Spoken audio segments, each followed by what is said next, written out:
Recording in progress.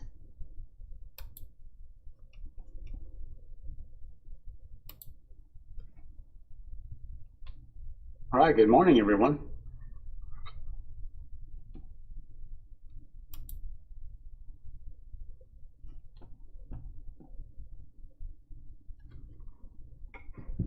Good morning. Good morning. Good morning. Good morning. Good morning. Good morning, Rob. Good morning, Henry.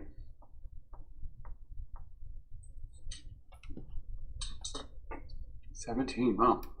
Okay.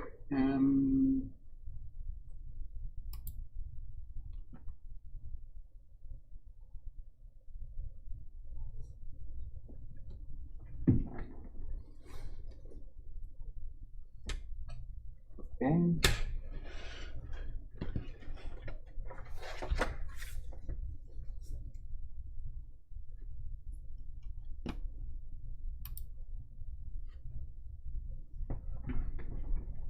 Yes.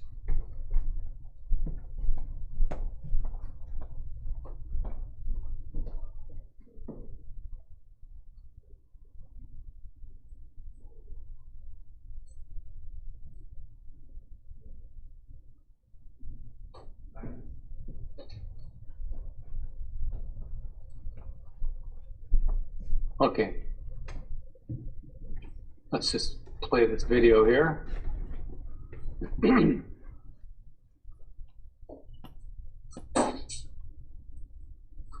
So how about we all turn off our videos and what else?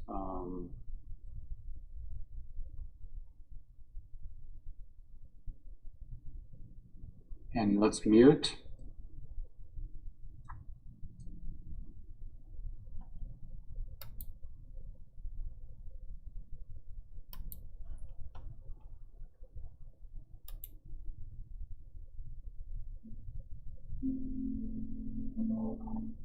By the end of the 19th century, Vienna, an uptight, stuffy and conservative city, was changing.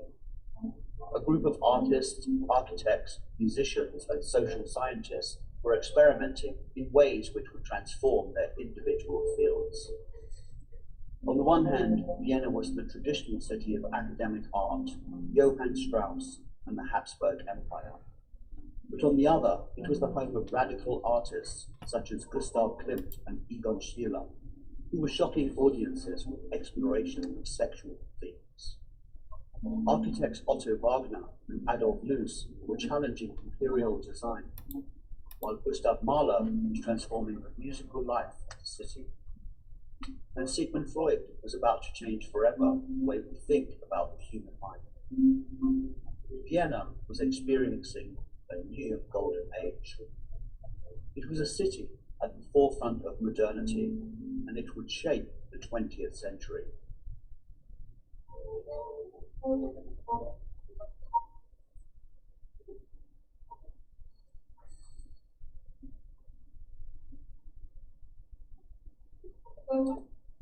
It is a series of tree-lined boulevards that circle the city.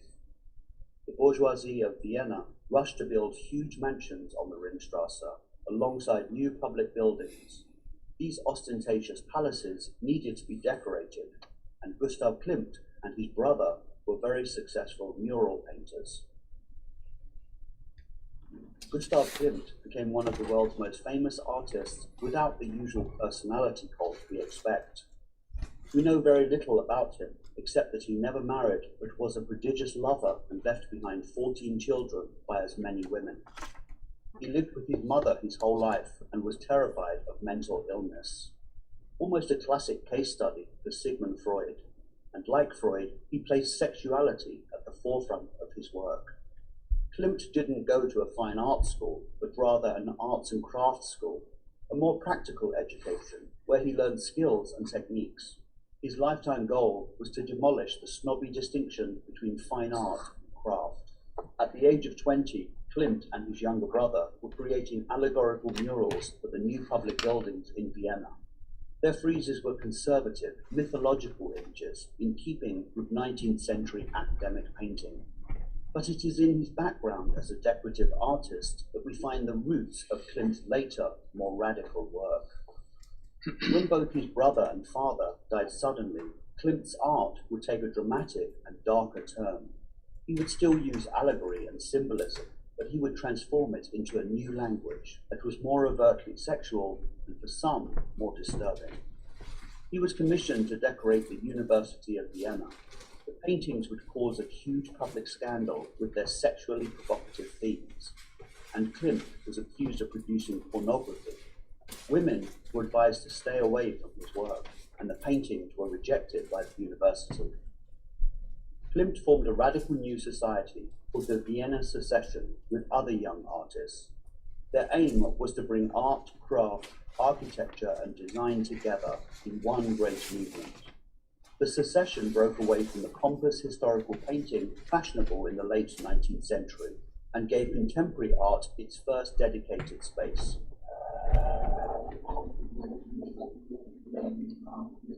In a nation still very traditional, this can be seen as the formal beginning of modern art in Austria.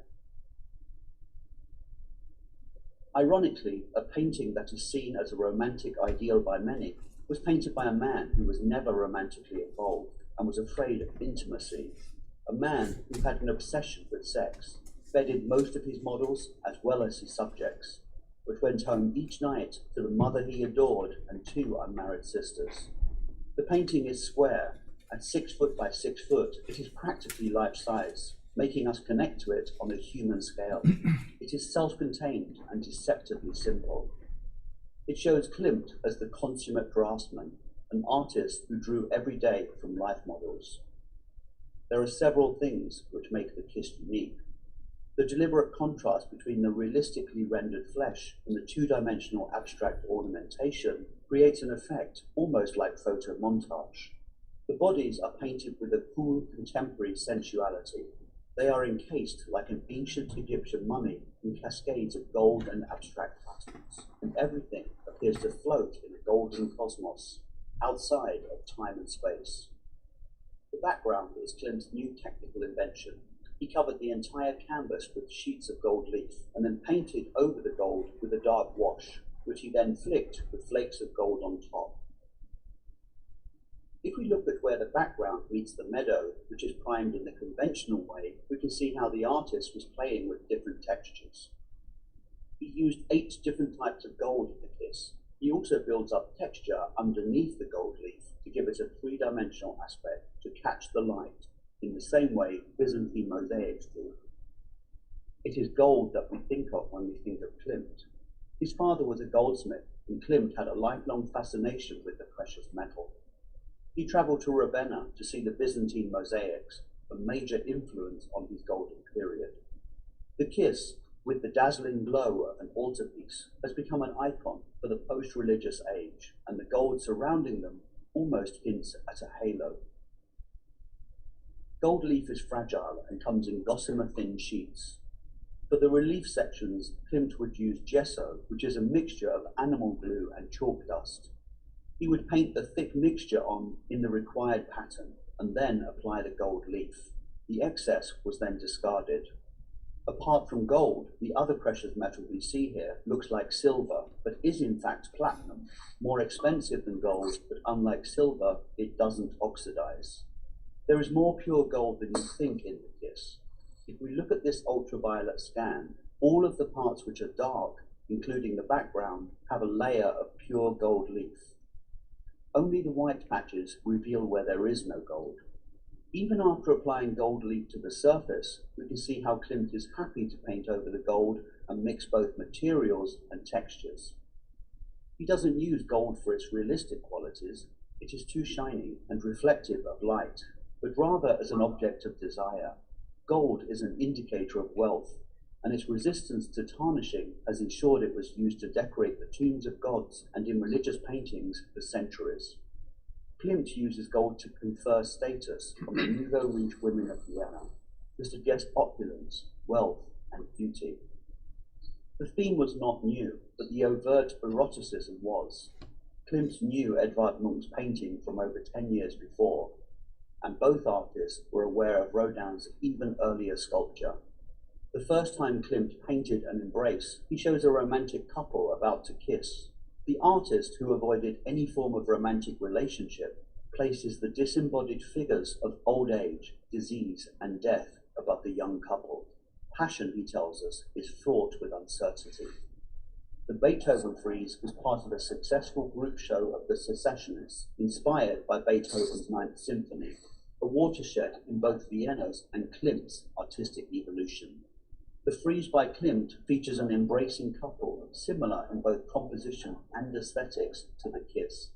Love here is surrounded by demonic creatures.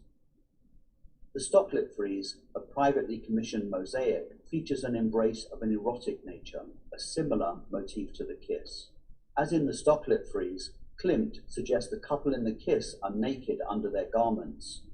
It is worth reminding ourselves what the average Viennese couple were wearing at the time to understand why it was considered so provocative. Klimt was an admirer of Aubrey Beardsley, and the clothes were inspired by his Art Nouveau style, as well as the organic forms of the arts and crafts movement. The clothes are a visual metaphor for the emotional and physical expression of erotic love. His robe is emblazoned with upright black rectangles, a symbol of thrusting masculinity. Her robe is studded with whorls and spirals, said to symbolize the ova. I don't think it's an accident that the shape of the entwined couple is itself a golden phallic symbol. Klimt's figures often have a stiff statue-like appearance, and he was said to be inspired by the Belgian sculptor Georges Min, who used what was called the perfect Gothic body, slim, expressive, and youthful. Min was also influential for younger Austrian artists like Egon Schiele and Oskar Kokoschka, both followers of Klimt. Like Monet and Van Gogh, Klimt collected Japanese prints, which were hugely influential. Japonisme can be seen in the very simplified composition, but also in the tight crop, with the man's head painted very close to the top of the canvas, a departure from traditional Western art. Klimt's complicated feelings towards love come out in the kiss, and the figures are pictured on a patch of flowery meadow, but they are teetering at the edge of a cliff. Despite the religious comparisons with icons, the lovers with garlands in their hair have a distinctly pagan look. The man wears a crown of vines, and the woman wears a crown of flowers, suggesting that this is the consummation of some kind of ritual. One theory is that in this picture, Klimt is representing the myth of Apollo and Daphne from Ovid's Metamorphosis. Most artists, when depicting the story, show the moment Daphne is running from Apollo as she begs the gods to transform her into a laurel tree to protect her from Apollo's advances. But the last paragraph of Metamorphosis refers specifically to a kiss after she has transformed into a tree, which is rarely portrayed. The legs of the woman in the kiss seem to be sinking into the ground, as tendrils of golden laurel leaves emanating from her body root themselves into the meadow and suggest Daphne's transformation into a laurel tree. The man's face is not shown to the viewer. Klimt almost exclusively painted women, and when men did feature in his paintings, they were just an accessory. He is bent downwards to press a kiss to the woman's cheek, and his hands are cradling the woman's face, which is turned towards the viewer. Her eyes are closed, like a trance or in ecstasy. She has one arm wrapped around the man's neck, the other resting gently on his hand, and her face is upturned to receive the man's kiss. Or is it? One of the great mysteries of the kiss is who are the models? It is suggested that this is a portrait of Klimt and Emily Flöger. She was a businesswoman and an avant-garde fashion designer, a woman way ahead of her time, and a companion to Klimt for 27 years. It seems that the relationship may have begun as an infatuation on his part, but matured into an extremely close friendship that was intellectually and emotionally intimate rather than physical.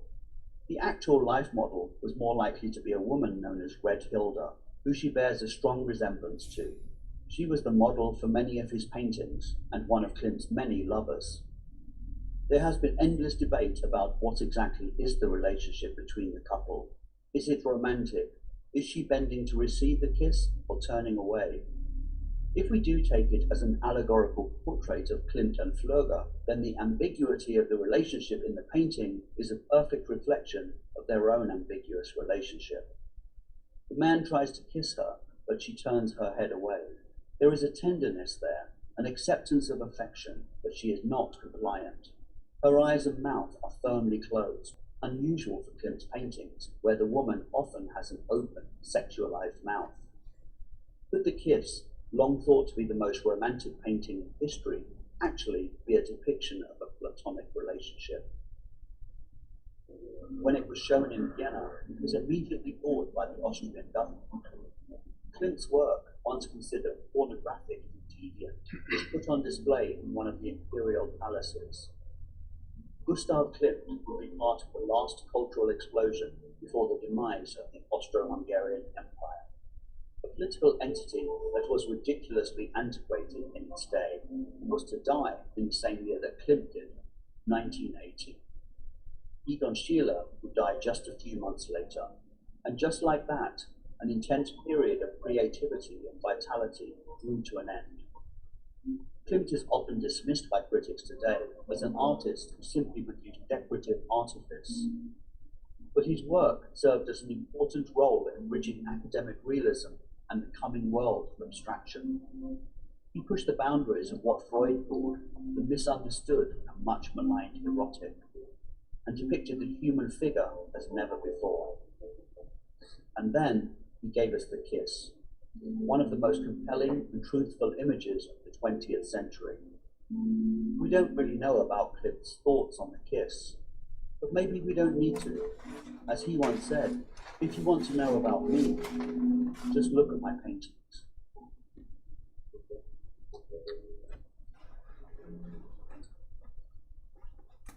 All right.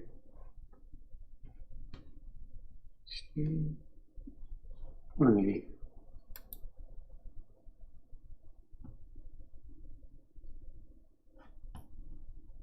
Very interesting. Yeah. Yeah, he's a complicated guy.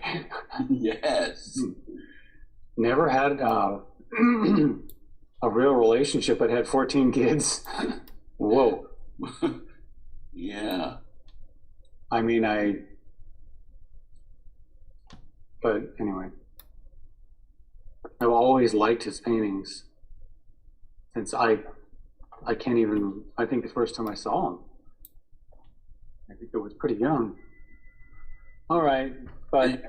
And he certainly encompassed both his use of craft and Right. fine art. Yeah, he is an artist who is as much a craftsman as they are, as he is an intellectual and I don't know. He is really on par with anyone as far as each go. Pretty balanced. Usually you don't see that. That's pretty rare. But he's a crossover from the intellectual to the craft. And, you know, right? He really worked to break down that barrier. I don't know why it's still here. Anyway, so shall we do a value study?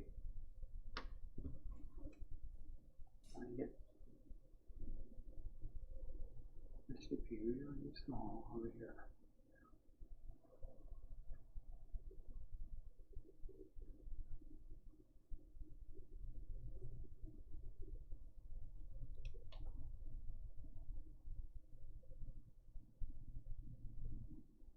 Now,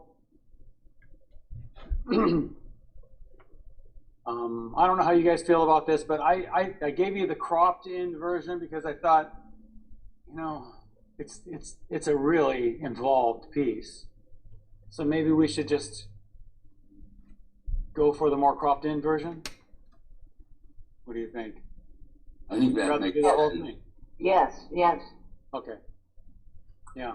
I mean, if we do the whole thing, you won't get as much detail, but you can get a lot of the composition, like when he talked about Her feet are just teetering on the edge of the blooms, flower blooms, and I don't know what that stands for, but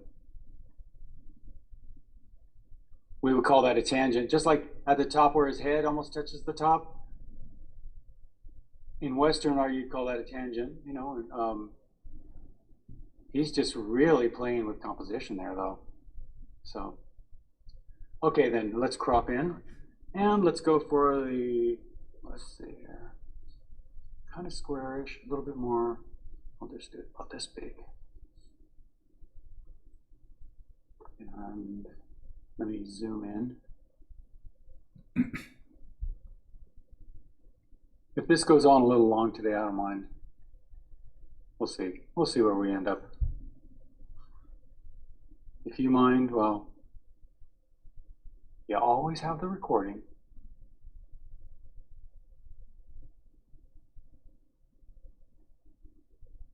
Okay.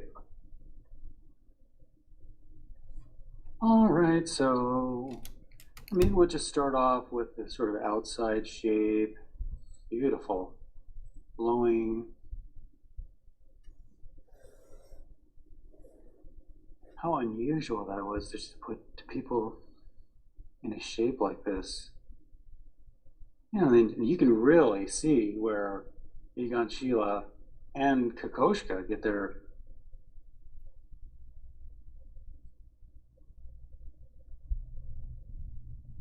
so many ideas from.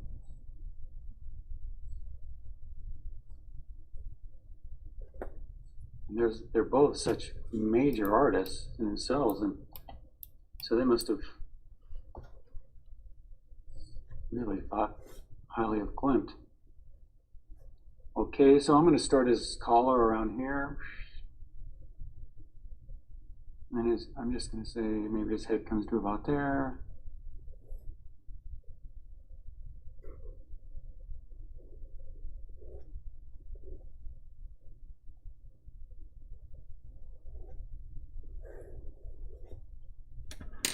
And her hair, her face. So see, you notice how he lays everything out so graphically, very, very flat. That'll help you in laying anything out, really. There's a shoulder. Of course, it's just a value aesthetic. I don't have to get every little detail right, but right, and then this hand here.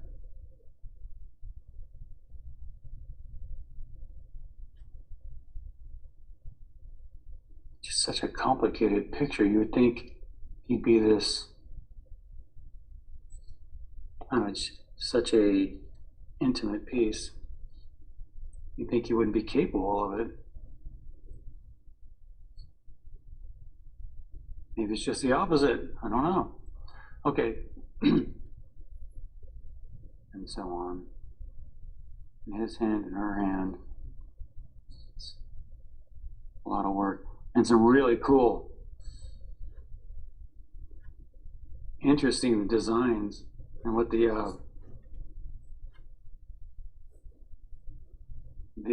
what do you call them? The speaker said about all of these.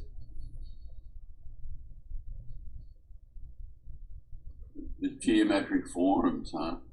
Well, what hers are symbolic of, you know, Ova. right, feminine, and his are so masculine. It's just so amazing. Yeah. Okay. And all right, so we have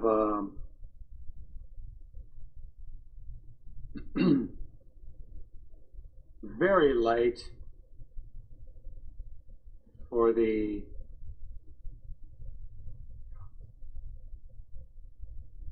gold. The gold is really interesting. Now, I don't know if you have any gold, and it's okay today if you don't. You can just paint the colors you see. You know, it's kind of a yellowy color, and around the outside, he gets it pretty dark. Not really dark, but you know, it's a medium value. You know, I used to use gold in painting murals because one of the companies I worked for actually made they made paints. Part of their line was this gold metallic stuff, so I had to know everything about it. And I never wanted to, but I learned about it, and I learned how to paint with metallic paints. I don't have. I wish I would. I wish I had them right now. They were amazing paints, but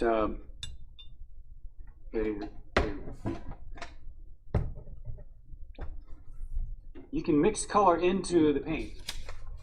Just so you know, I mean, if you are using metallic paints, I saw some metallic gouache yesterday, and I was tempted to get made by Holbein, and then I saw the price, and I said, nah, I don't think so. I don't think so. I got enough metallic stuff here.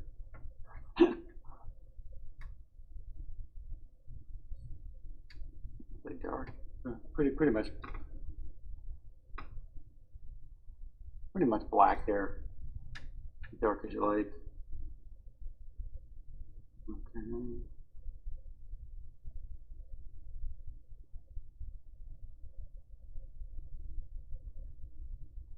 And her hair is really light.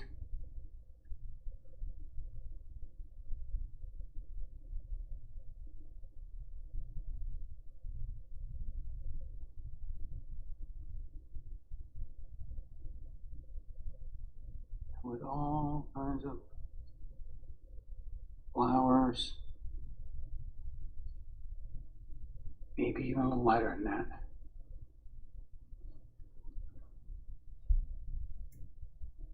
And really, you have a very, all the flesh tones are really light.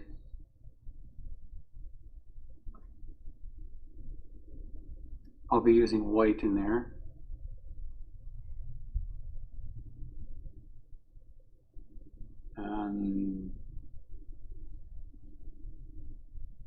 He's a bit darker. Even her hand right here, a little bit paler than him.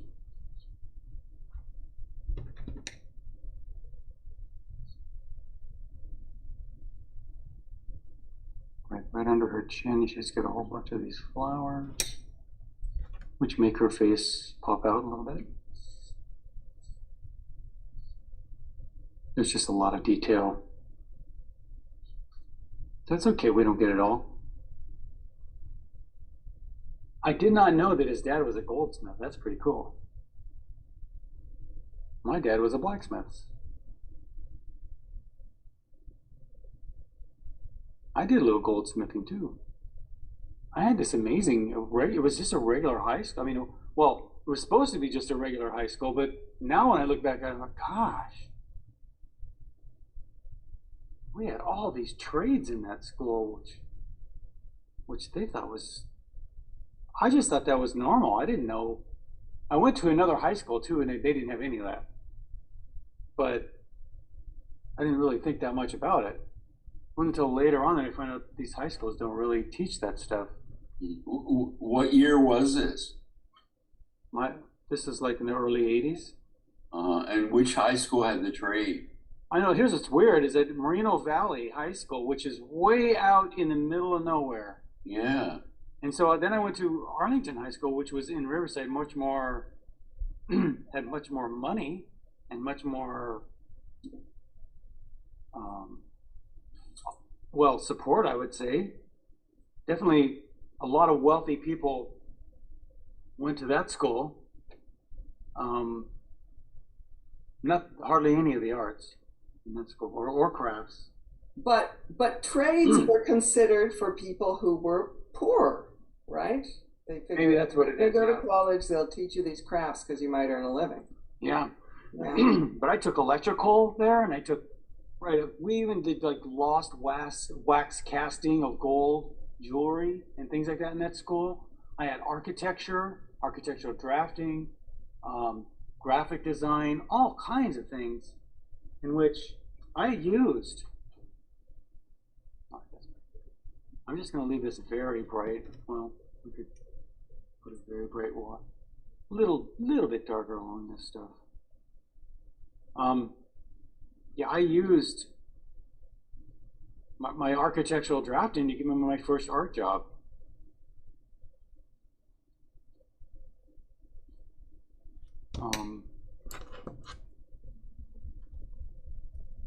And then what's funny is so much of that I actually used as a set designer, which they didn't teach me any of that at Art Center, any of that kind of craft stuff. So, interesting. All right, and I'm going to do another one here.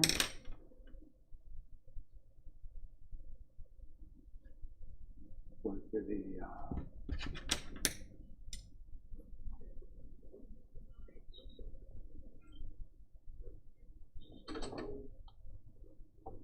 okay.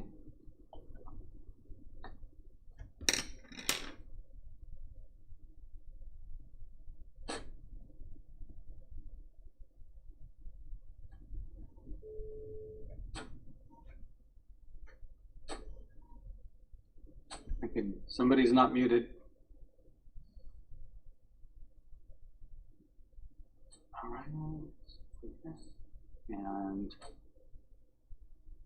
so here, this is usually what I do. Is I'll start off with my big shapes. Oh, there's way over here, huh? Okay, and hers. Just outline shapes. So maybe like there's her hair.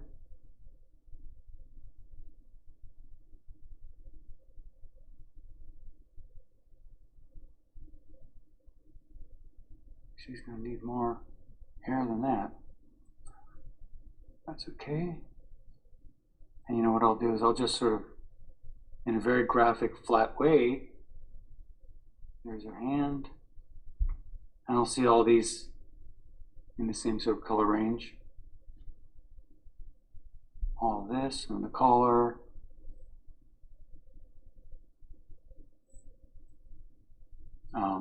That's all in the same color range. This is all gold. There's the back of the hand.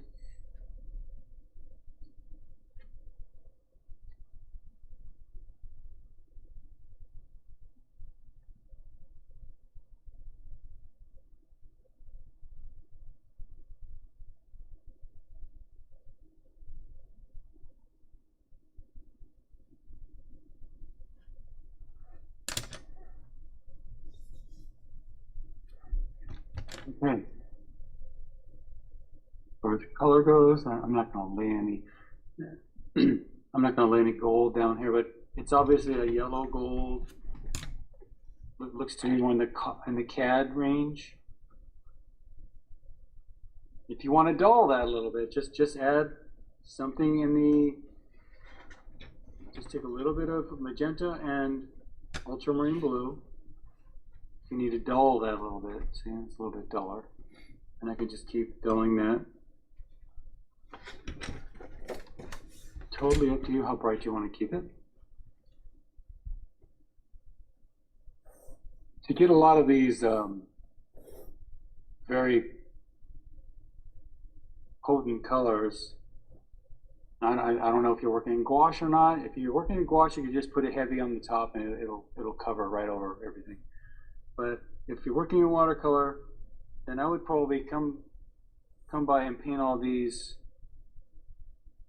first, these reds and violets. That's just CAD red I used, CAD red light, that's what I used. And then magenta and ultramarine for some of those flowers.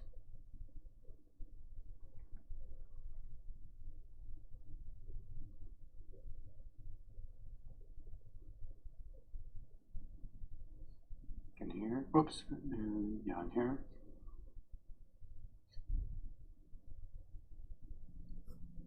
Those colors, maybe a little more red in there if you like.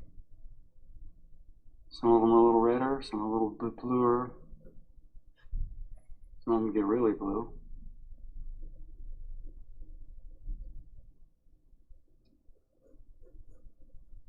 And think some of them were just pure ultramarine. In her hair.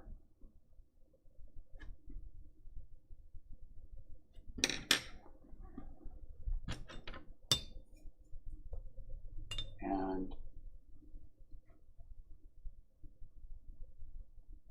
so the reason I would do those first is just because you won't get that intensity of a color if you try to paint it over the gold. So just paint around them.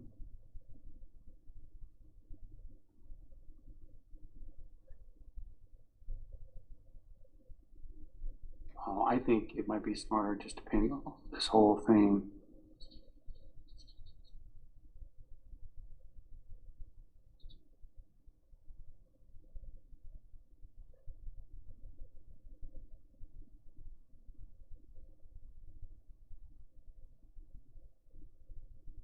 Of course, lighter and more brilliant in here, if you like.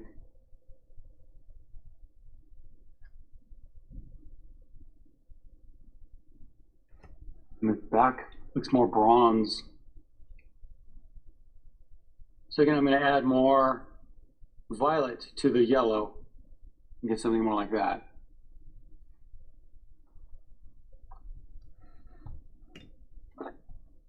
It's greener, just keep adding more blue. More like that.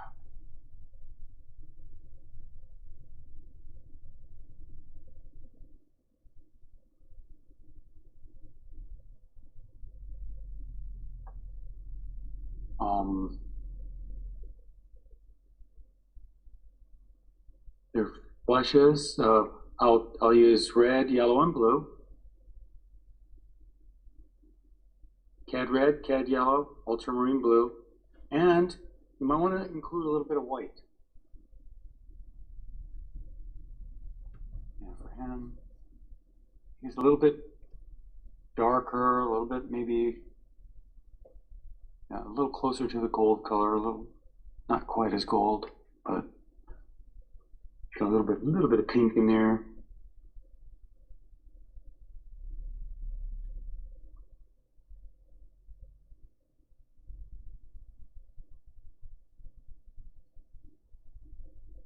And hands.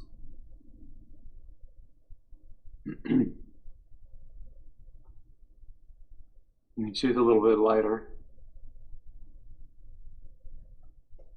You know, it was really interesting when you got up close to her flesh, how much green there is in her flesh. Feel free to go ahead and hit any of those warms and cools, but basically she's a very pale, sort of pinkish color.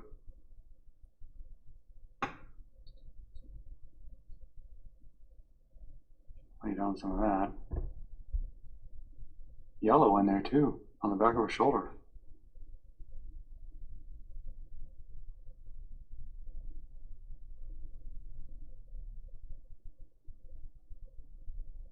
Let that dry up a little bit.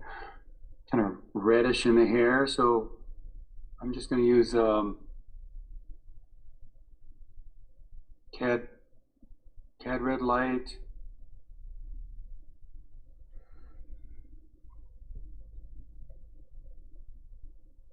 And a little bit of yellow, cad yellow, and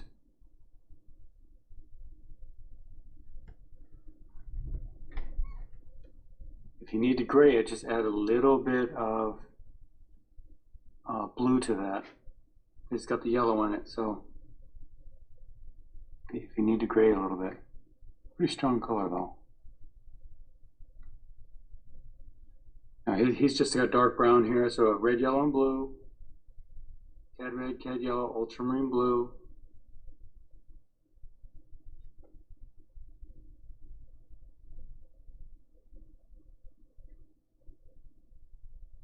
And there's some green in there too, so.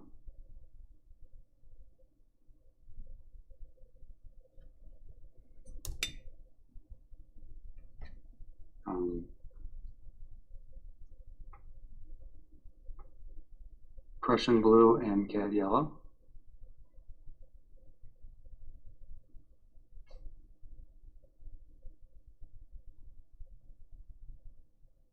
And what else?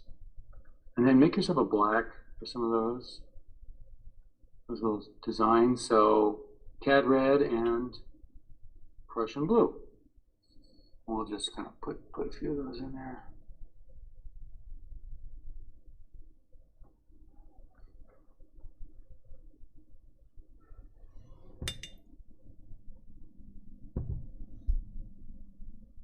And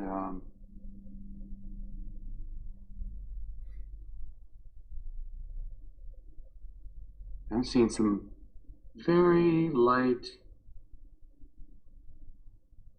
So feel free to lighten up anything you need with white. I mean, I'm seeing all kinds of little opaque white things going on in the flesh and in these little guys too. So I add a little bit of white to my little square designs in there.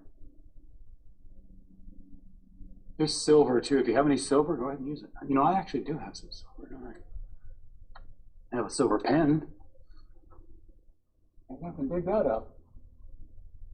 Oh. It's actually platinum, huh? Wow. And new with metals. So yeah, without going into too much definition in the flesh, at this point, she does have some of those little cools in her flesh around her eyes. And then definitely the warms in the cheeks and the lips.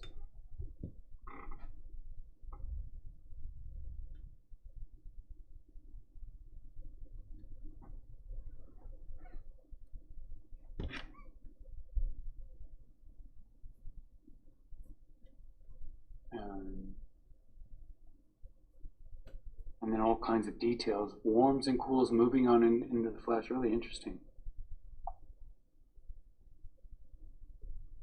There are whites in here, there are silvers, golds, so knock yourself out. You know, I actually have these funny pens. I didn't even think about this. What are they? Probably more trouble than they're worth. I've got these acrylic painter pens. I got them for Christmas one year, and I've had them for years, and most of them are still in the packages. See, I haven't even opened them, but they have lots of. Well, there's a silver right there. Oh, I didn't even know I had that. So, you know, getting them started is kind of hard, but I could use a lot of these. Sheesh. You know, for the opaque reds and the opaque blues, might actually work. Why didn't I think of that before?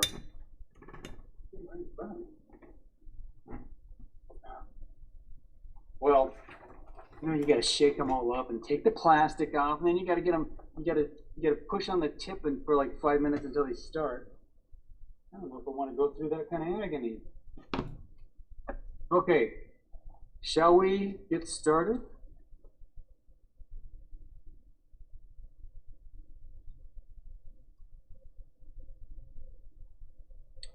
Can we see the two together? Oh yeah, sure. Let me put that back here. Let me zoom out for you.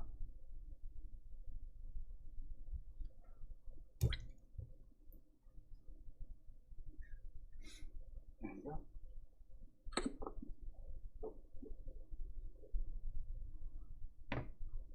Thank you. You're welcome. As always. Okay, zoom out here. How big you want to make this? Is your thing? Let's see. No, these are mine. Really, no bigger one. This. Okay, that's.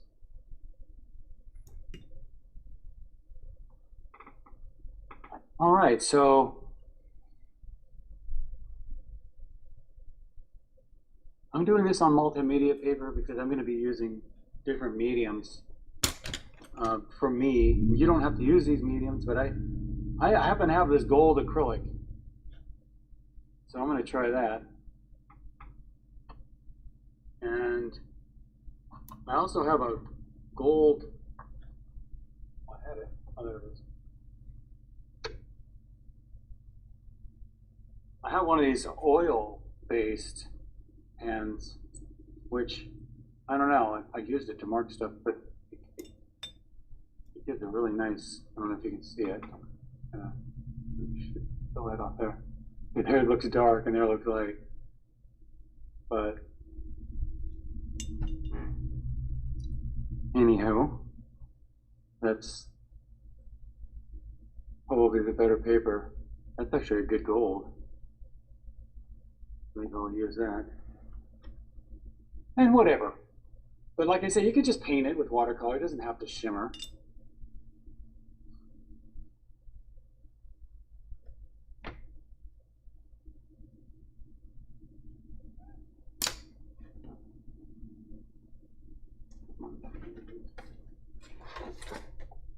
Okay. Yeah.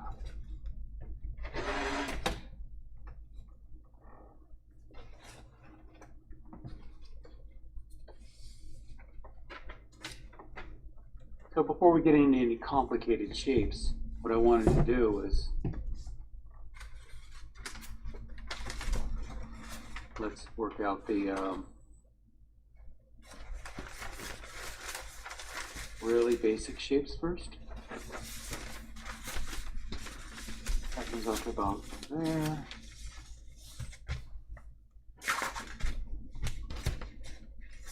That's my outside shape.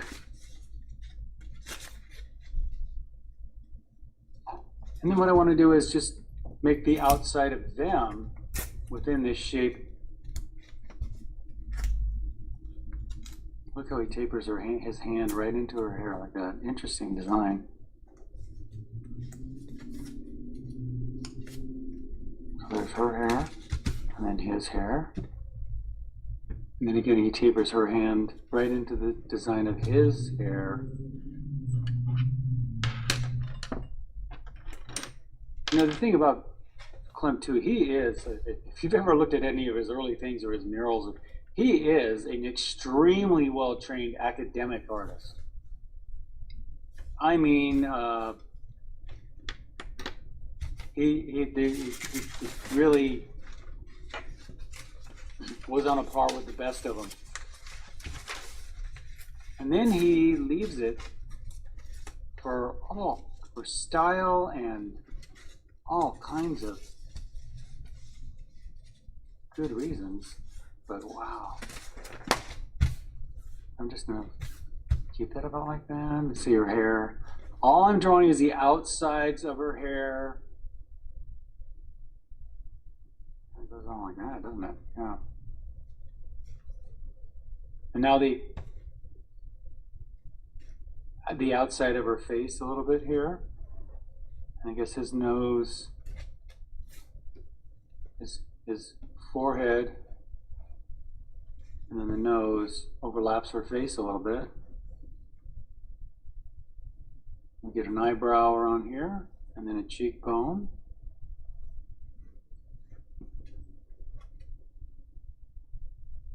Very Sheila-like. You know, I was thinking the same thing. Oh yeah, you see it all in there. Do you think it's sort of a Viennese school type of thing, perhaps? Or? No, I think it's a Klimt thing. Okay. But I mean, they both were Viennese. Yeah. But I don't know if you've done any research on it, but Sheila is quite the apprentice, or the to Klimt. Oh, you didn't know that? Oh yeah. No, I didn't know. He wasn't just an influence. No, he was basically his master painter. Yeah. Oh yeah. Oh.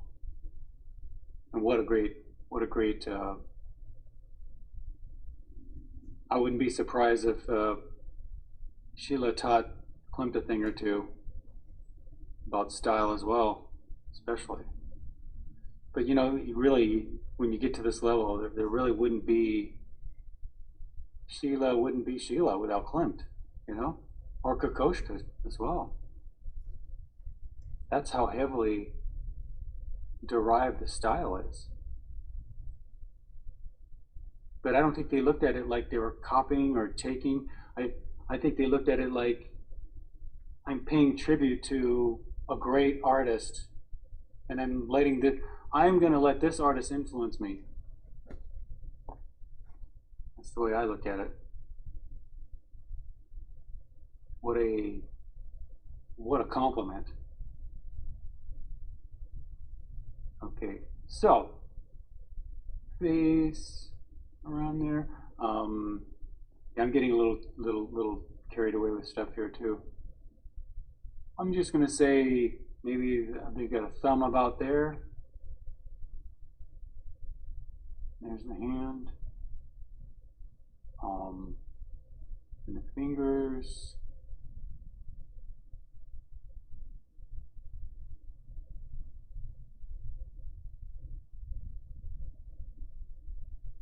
Gosh, are very Egon Schiele fingers there. Not quite as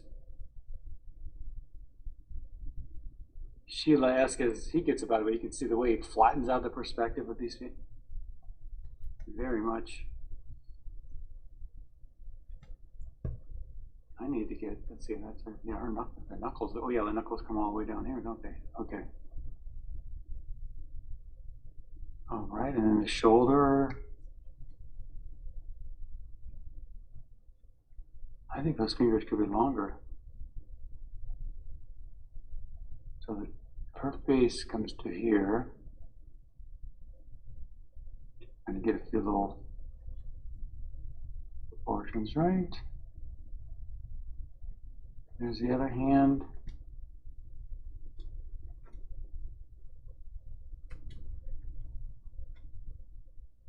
There's how this hand turns, and there's a little flower.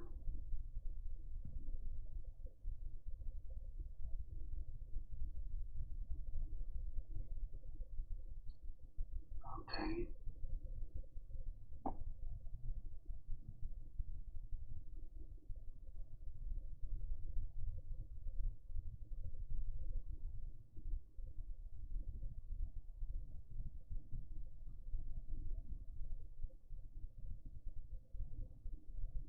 And now looking at this, I think that hand could be bigger.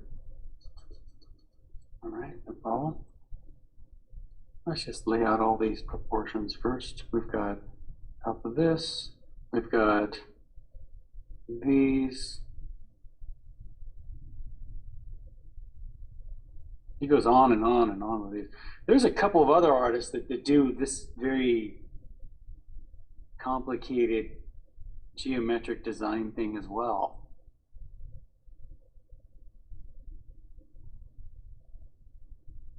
Pretty interesting to look at. Seems to be sort of a Austrian thing.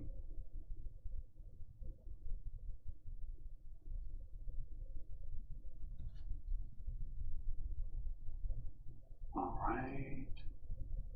So then the hand there. Oh, the sleeve is there, then that means her arm is about there.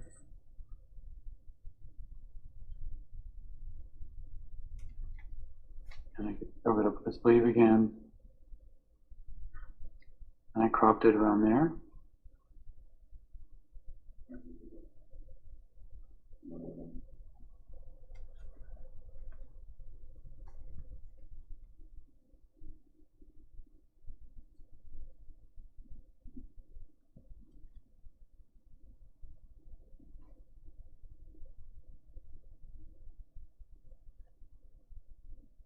I'm just going to kind of judge where that black thing is there, and this one. Okay.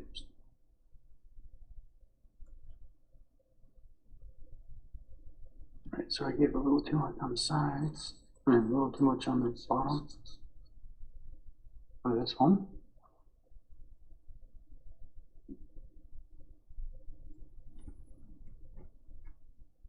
I'm just gonna say, okay.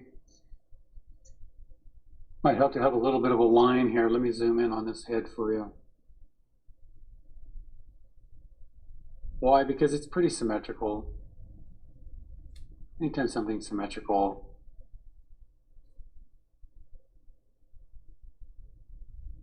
I'll put a line down the center. And I'm just going to judge her eyebrows. Oh, you got gold leaf in her eyebrows.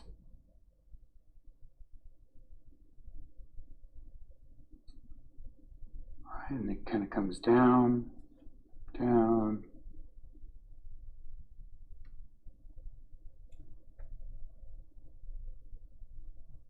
And then the lips.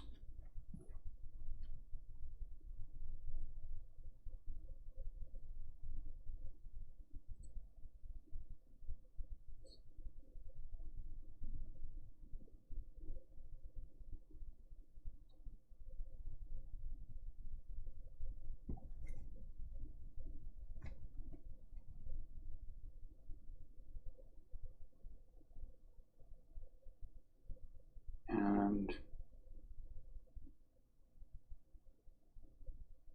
chin about there. So I'm a little, should I have the hand up here?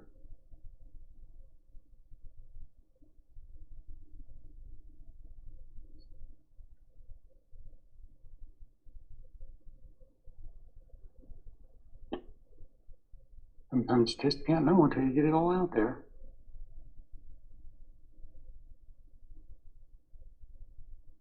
If anything, I'm drawing her face a little long. Well, on the eyelashes, it looks like he did separate hairs, or not? I'm not zoomed in that much. Let's see. Okay. A little bit, yeah, a little bit. I mean, you can see some. You can see some clumps of eyelash, yeah.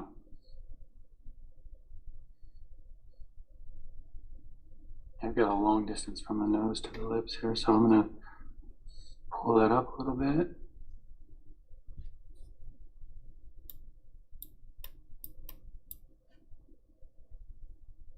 Which means I pull up the bottom of her chin.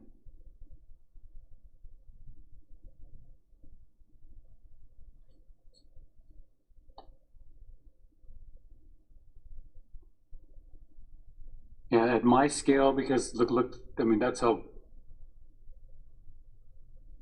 I mean, my, I wouldn't really see eyelashes, maybe something like this.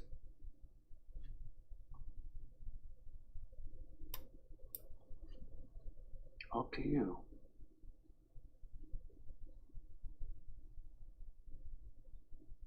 It is a very unusual composition. You know, again, another artist highly influenced by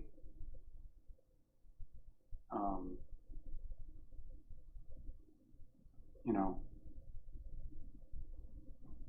Japanese, I'm sure Chinese painting and art, and what a student of craft he is. So, and of course the Chinese and the Japanese are just also amazing craftspeople. So, I mean, to the point of, why would anybody put this sort of fine art, if that's what you want to call it, over craft? They elevate their craft to such a high level that it really just, it's just all art.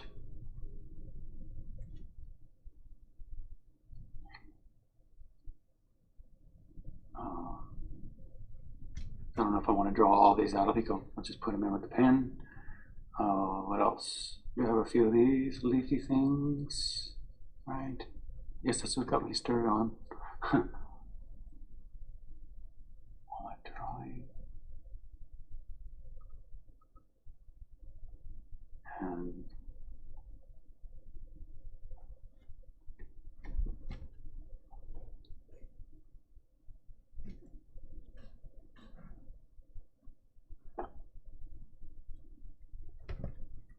Oh, I see. All right.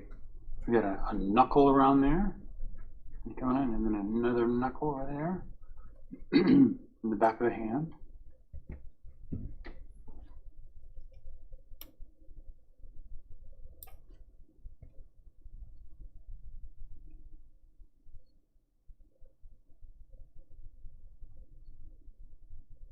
You see how square men's hands are? How they tend to square off on the ends? He really pushes the differences here. And now women's tend to be pointier on the ends of the fingers. Oh, he'd be extremely knowledgeable of all that. To the point of, I'm sure he could teach at any academy.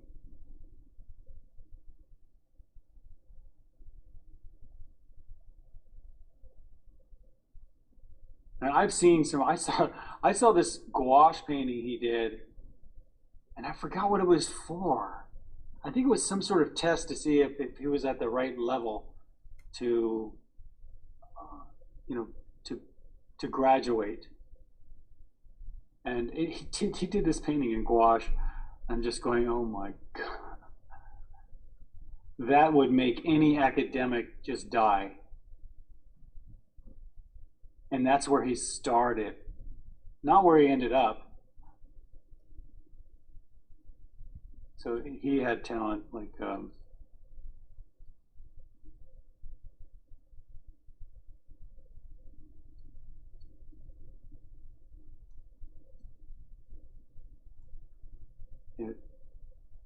don't know where I have that. Oh yeah, I have the book on Klimt.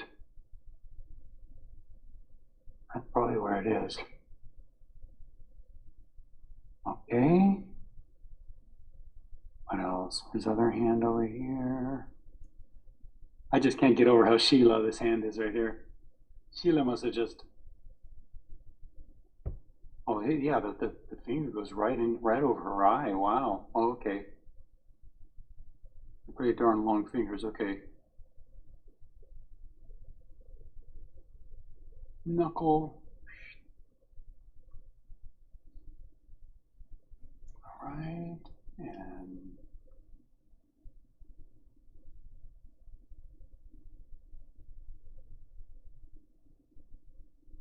And everybody talks about Sheila's fingers.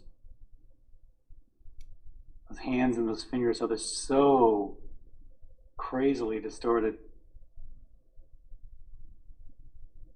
But there's just something about people's hands that undeniable. It's something about the hands. It just really tells a story.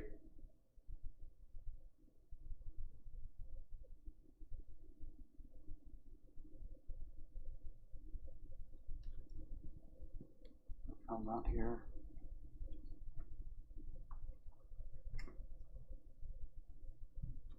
And they're very expressive. By the way, the corners of the mouth are the second most expressive thing. The hands are the third. So what is it? Eye, corners of the mouth, hands? Yeah. Yeah.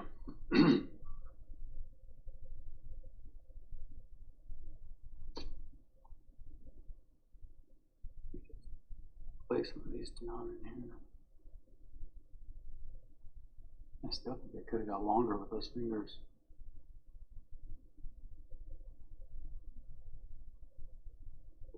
And what else? We've got right this.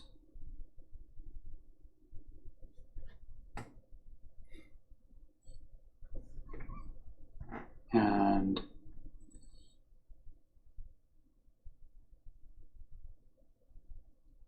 there, got this one, got these ones back here.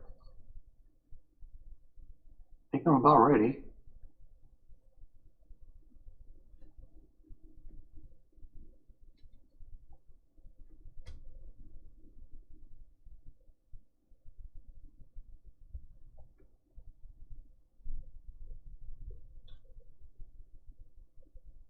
I'm a little wide over here, aren't I?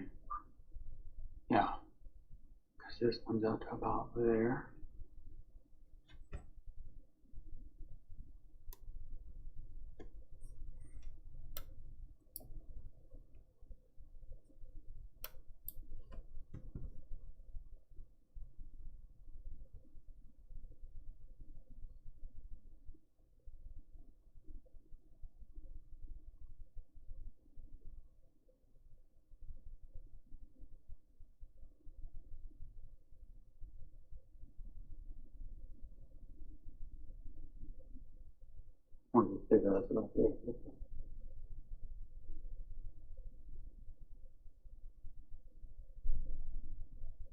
And I'm not really happy with this hand.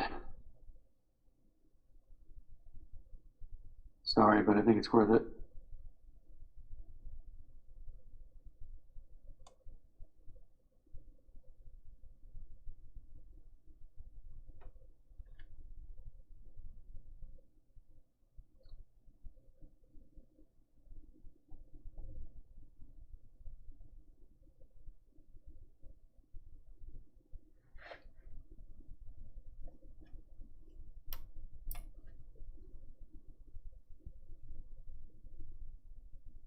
That's good.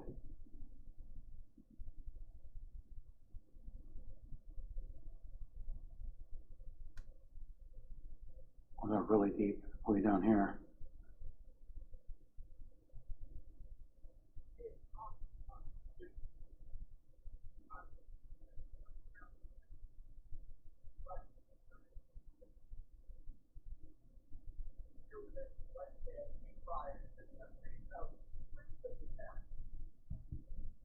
Okay. So how do we do this now? I don't know. You know, I did used to do a lot of gold leafing too. We did the fake gold leaf for big, like I did the Oscars one year. We did all this gold leafing in the background, so it's, you know, the fake stuff. And then I actually did some 24 karat gold leafing once. What do you mean when you say fake? It's just that it's made out of tin, but it's a because you want that gold leaf look, but my gosh, that would cost I mean, it would cost millions of dollars to do So that. it's tin sprayed with gold, I guess, huh? Yeah, yeah. It looks it's called gold foil, and it looks really good. And then, but the regular gold leafing is whoa, boy. I mean, what you do is when you do that, you have this little at the bottom of everything you're doing. You have this little lip that turns up, and it catches all the gold dust. And it's because you can use the gold dust to come back in and fill things in, and really interesting. All right, so I'm going to underpaint all this first in some yellow, just like I did the other. So I got that. Yeah, I like that. Let me zoom out on this for you.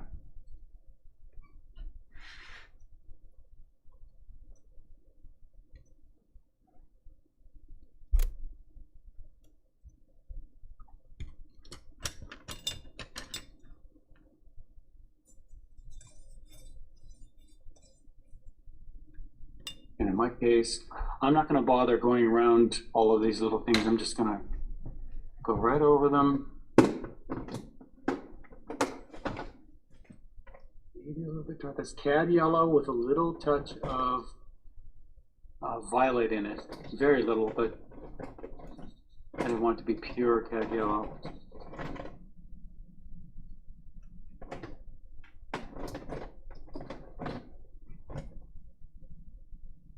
So, you know, just like this would be fine. Looks kind of goldish. Have you ever seen real, I mean, of course you've seen real gold. I mean, like the kind when you pull it right out of the river. If you've ever had gold fever before, man, wow. Here's some. Can you see that color? Let me put some black. Yeah. Let me put some gray behind it here. Uh-huh. That's real gold pulled right out of the river. I mean, they've never been touched since. Huh. I always think of that. Me and my dad went out one day. You know, they live right up there in gold country.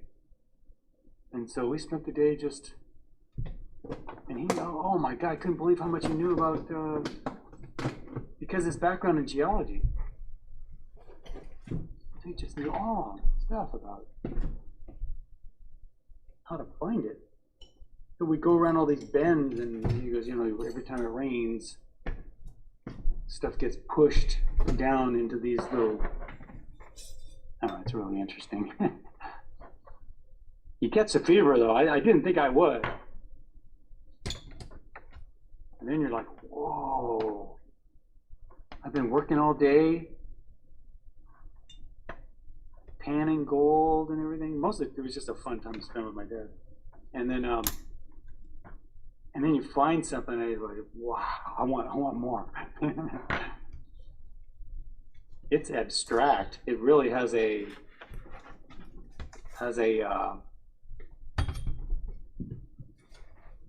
another word. It just commands you.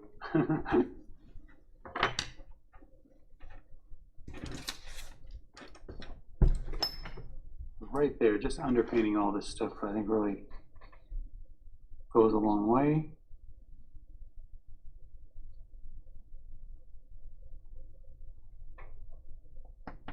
And go some bigger areas now, the flesh tones and the hair. How about, so his flesh tones, yeah, he's a little darker than her. There's a lot of tones in there, but I'm talking about just in general. I'm going to take the red, yellow, and blue. Cad red, cad yellow, ultramarine blue.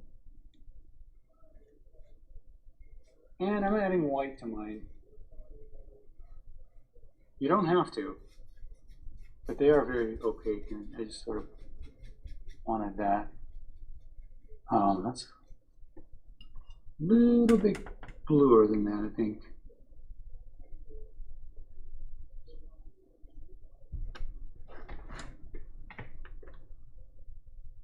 Blues and grays. She's a little bit lighter.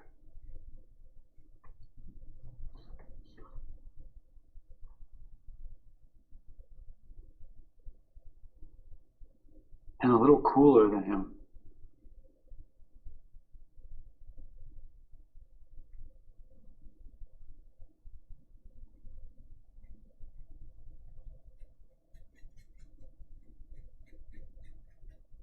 Yeah. And in this case, I'm just going to go over the whole face.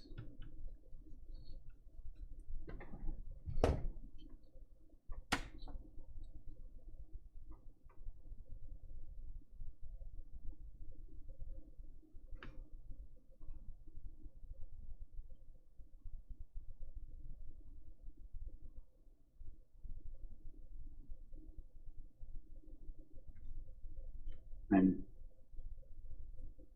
probably should have done his hands.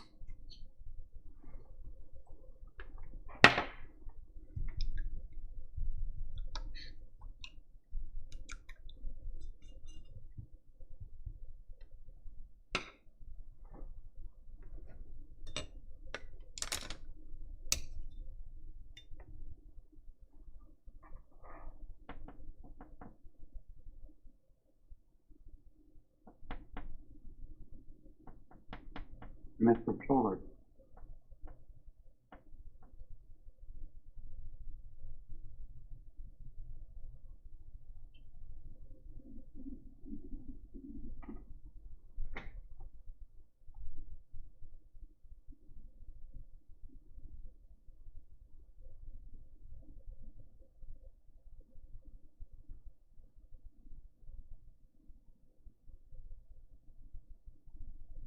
I'm going to get his hair.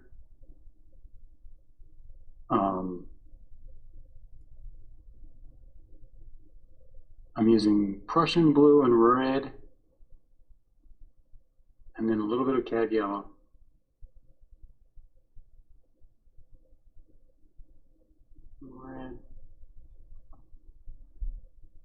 So that gets me. Maybe a little more red in that, a little more orange in that hair. Is that too orange?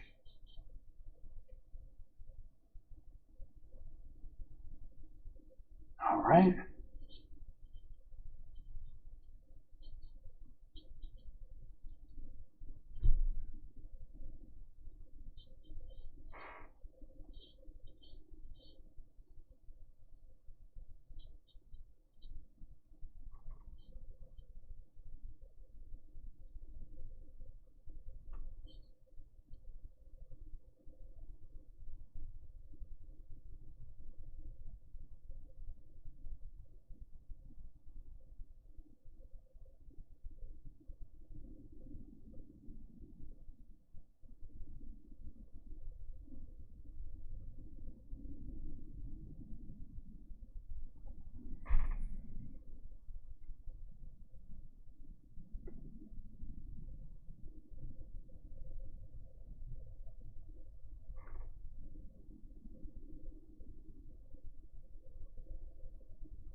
Okay, and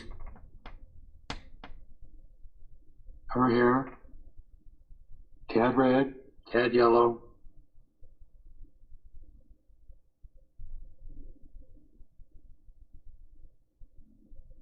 and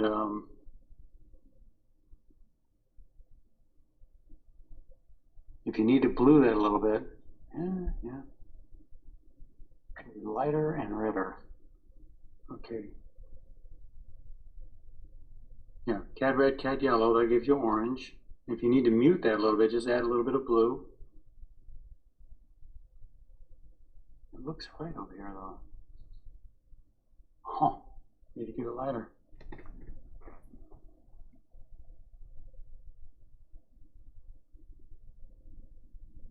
Let's try that. Looking up pretty good.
Yeah, if you need to lighten it up, just a little orange, maybe a little bit of white.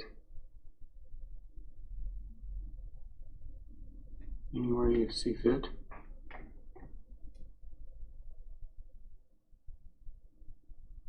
Maybe like in here or something.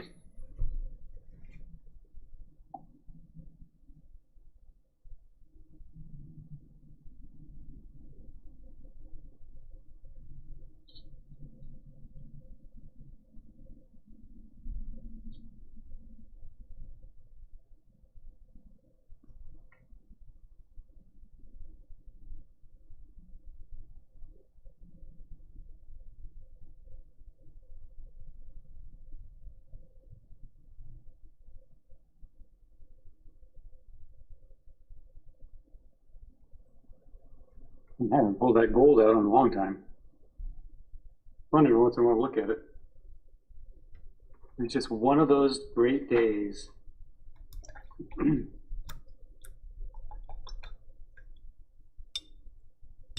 All right, let me zoom out. Yeah, I'm zoomed out. And I'm going to, it's kind of bronzy underneath the outside.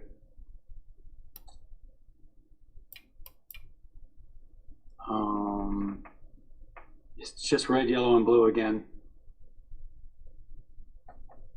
it's a bit green, and then I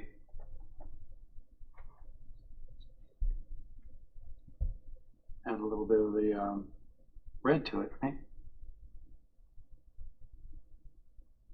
It's just the same three colors, cad red, cad yellow, ultramarine blue.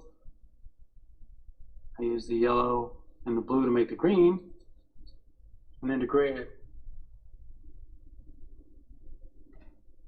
To gray, I just use a little bit of red. Something like that on the outside. A little browner on that.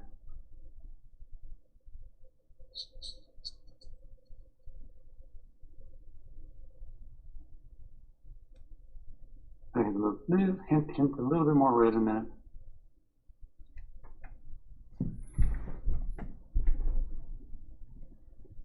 And I think in this case,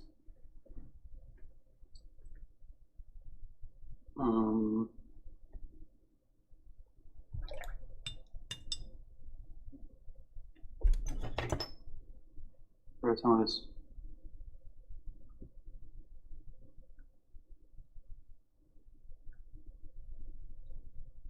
Oh, not a bad color, but I think it could be a little.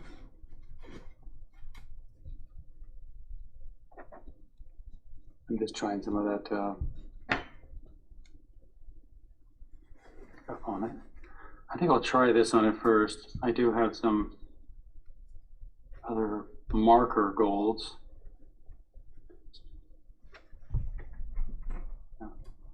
Now, the thing is that if you are using paint, you can add colors to it. You want to tint it in a certain way. Like if I wanted a little bit more yellow, I could take some yellow and just add it right into it.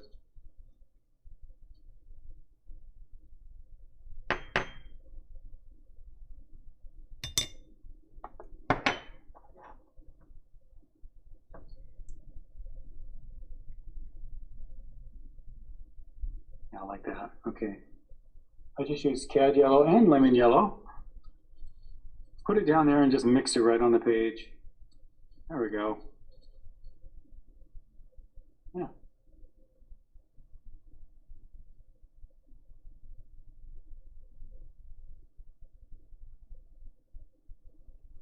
We'll see how that dries. We've got a lot of these are going in this direction. And you know, he's got all kinds of underlying designs in there. You probably noticed. You know, you see the little all that in there. So, you know.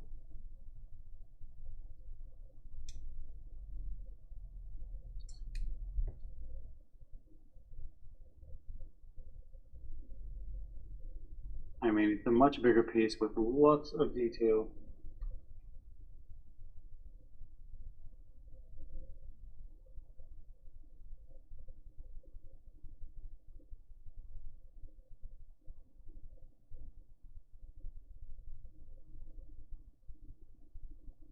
Yeah, you could spend 3 hours drawing this. I know.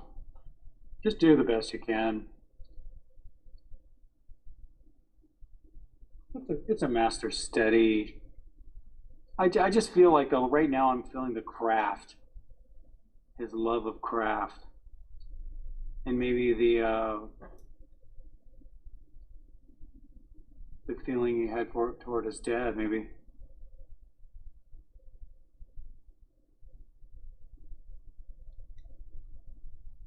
I'm just scribing these right into the paint. Right into it. So I'm painting it kind of thick.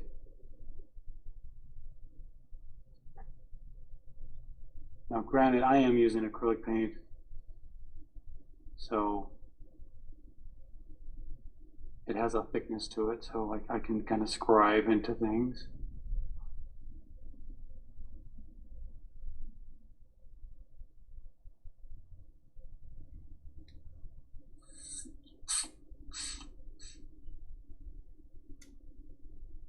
Let's make sure we're muted.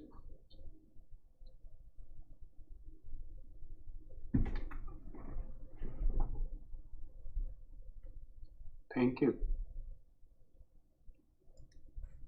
Thank you. Oh. All right. And right, so I'm just seeing all of these little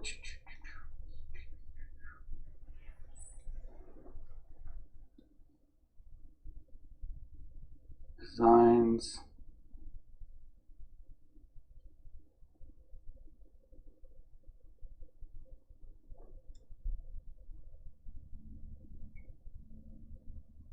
Right, I'll underpaint this. Now it's gold and everything.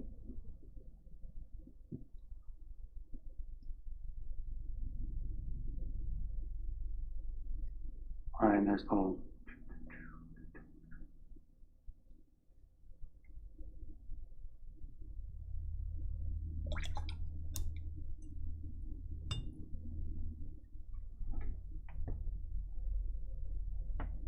Did 8 different kinds of gold. Wow. Now I wonder if he tinted them at all. I don't know. It kind of looks like he did, but I don't know. They have these yellow golds and white golds and. Rob, Yeah. there's the background, then there's something surrounding both of their clothes, and then the figures in their own clothes. Uh-huh. What do you think that is surrounding both of them? Just a background of some sort? Yeah, I don't even know. Wow, he remember he said something like maybe it's a halo. Oh yeah. Yeah. So anyway, for the splatter effect here, I could just go like this. I just got some gold on here. I'm just splattering.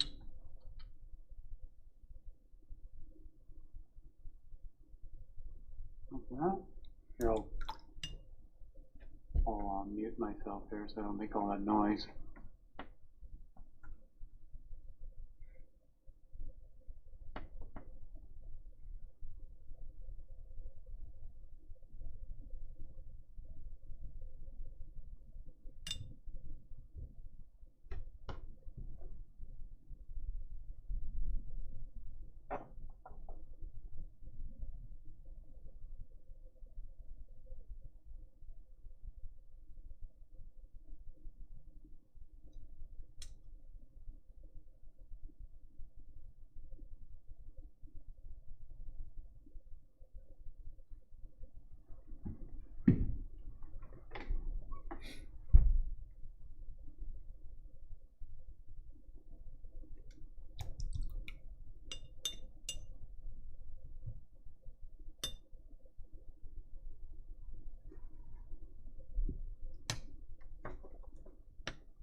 I just thought of something.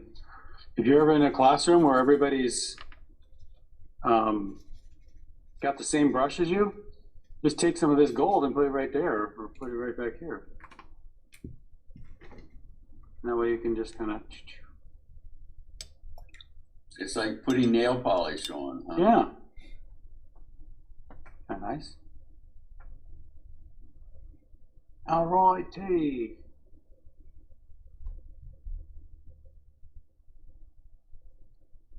Now, let's see.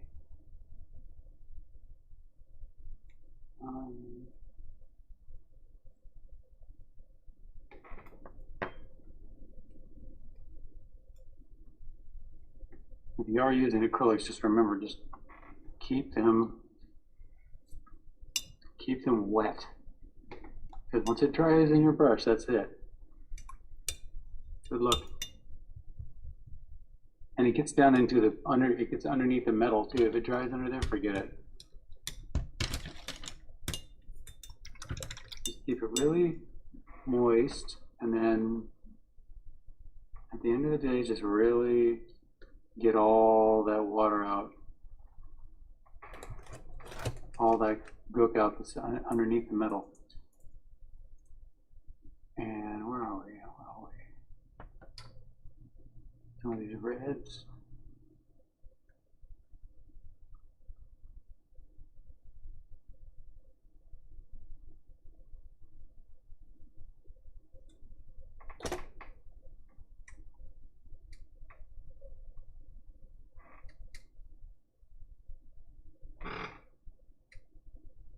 I don't know how dull they actually are.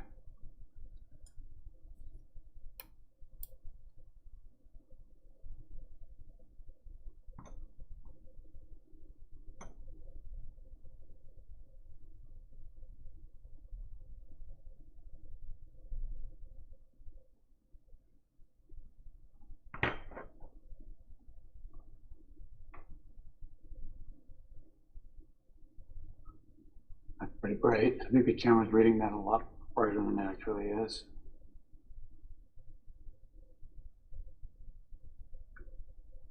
I'm gonna go for some of these red, more red violets.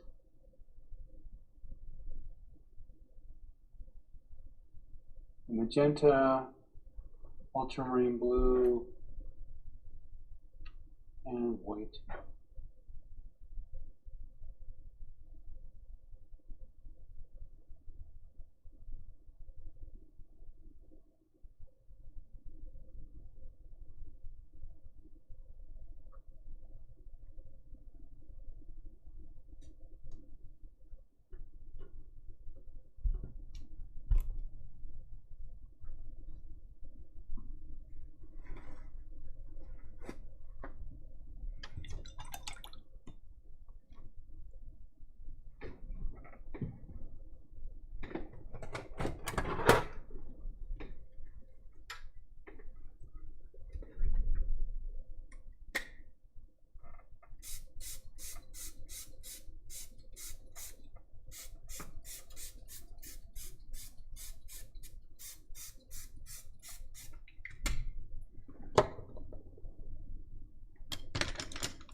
Oh, a little bit bluer.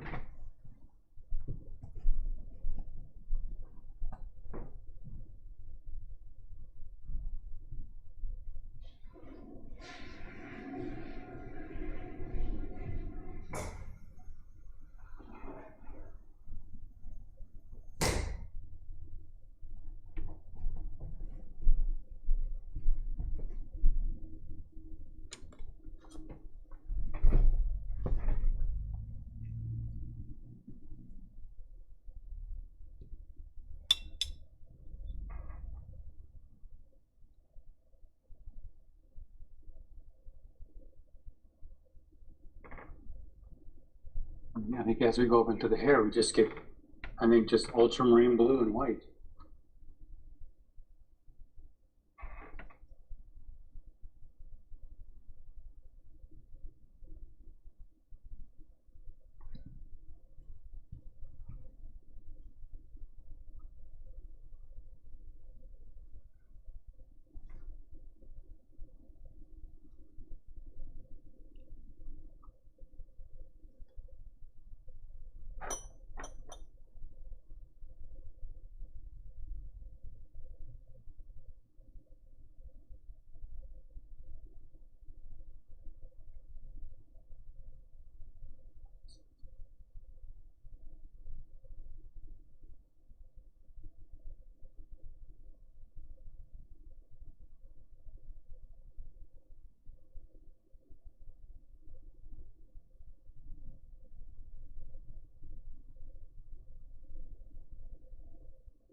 these sort of light greens. The flowers, not a typical green. Not like the one in the hair. A little more blue-green. So I'd probably go with the Prussian blue with a little lemon. And more like this.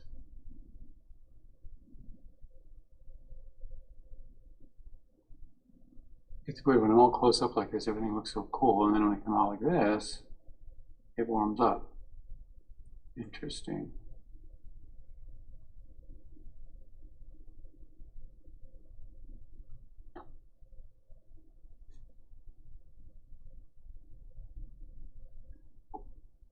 Now, I think I'll use some of this in at least. I think I do see a little bit of it.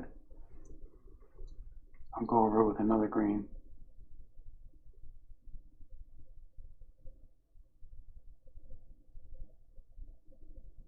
And gold leafing in there. I think they painted this right on top of the gold leaf. I'll put some gold leaf spots in there and things.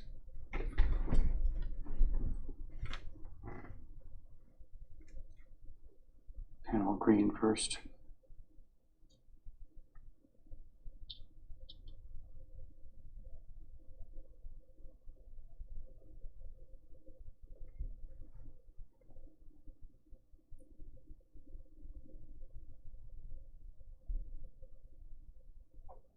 Oh, there's little green leaves. I didn't see that.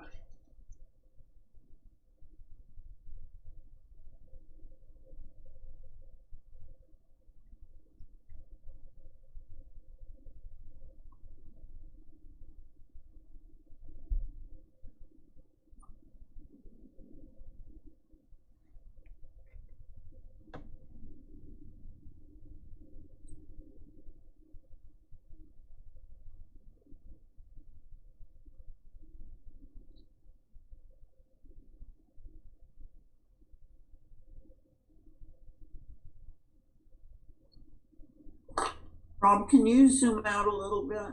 Oh, yeah. Sorry. Thank you.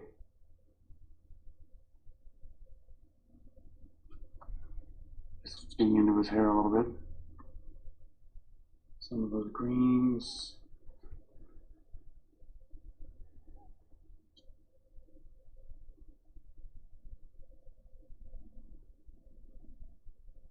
What colors do you use for flesh again? I always forget. Cad red, cad yellow, and ultramarine blue. So I make an orange out of Right. cad red. And then you add a little blue, tiny Yeah, bit. just to take the edge so it's not so orange. Okay. Yeah. Good. Yeah. Thanks. Thank you.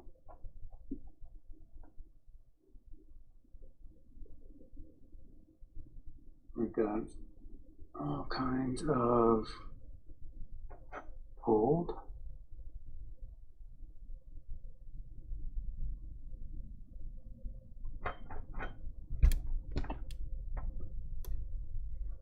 You just add the gold in here.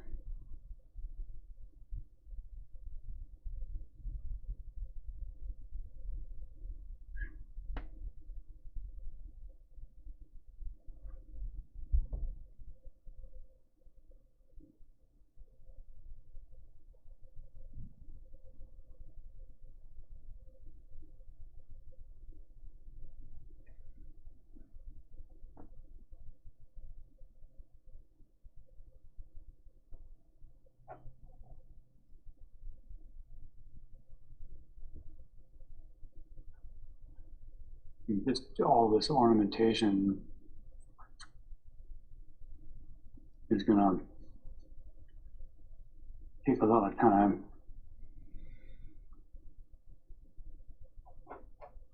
And that'd be really kind of fun to space out on.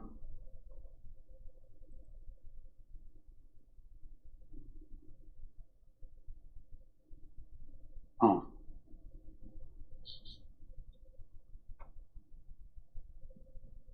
I mean, he really looks like he set these up in lines too, but I'm not gonna.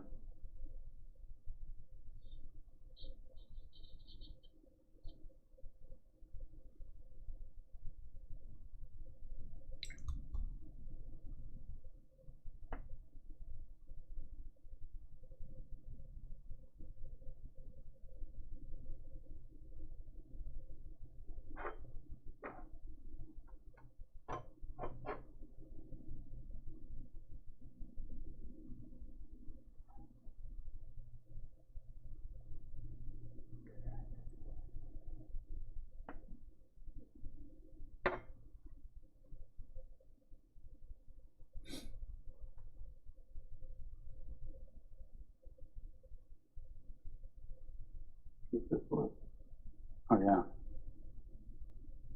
Saved by the Sharpie.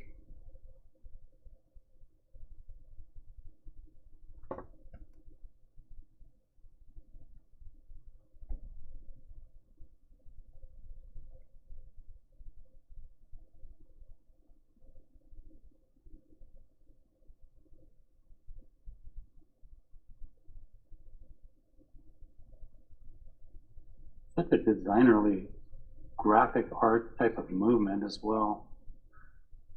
They take their ornamentation so to the next level.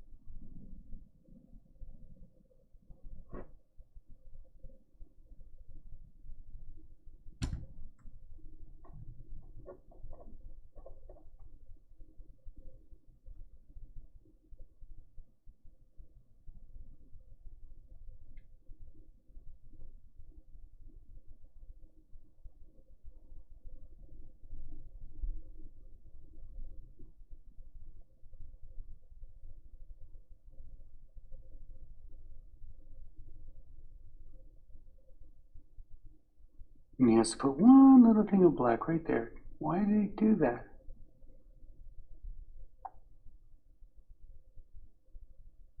He did loft and all this stuff. I'm going to leave the ornamentation, even though I want to get into that.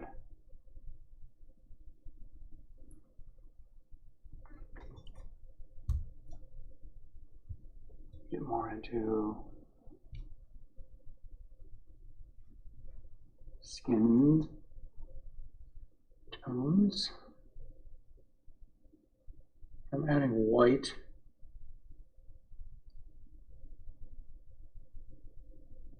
Yeah. White to my red, yellow, and blue. Yeah.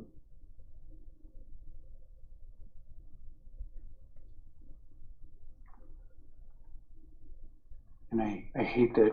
See, like when I zoom in like this, the flesh all cools off. But when I zoom out, it warms all up. That's closer to the colors I'm seeing. Mine's even warmer than what you're seeing there. So what am I gonna do? I'll just do the best I can.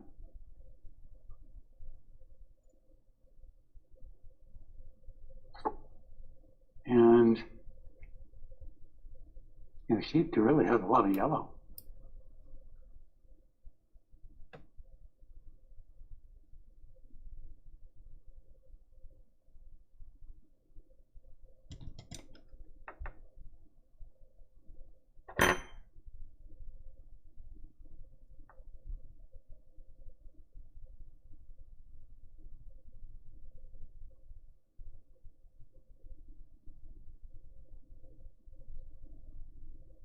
And I see all these little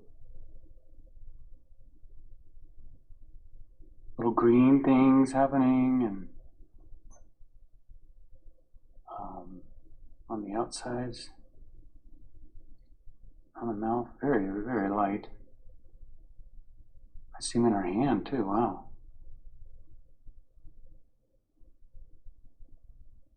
Gonna put a little color around there. And these violet things. Little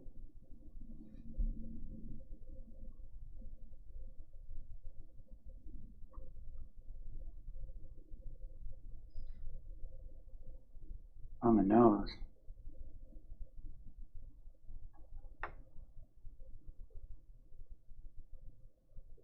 And the eyes.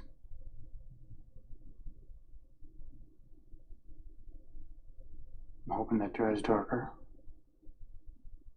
Some little hints in the hand. Definitely on the outside of the shoulder.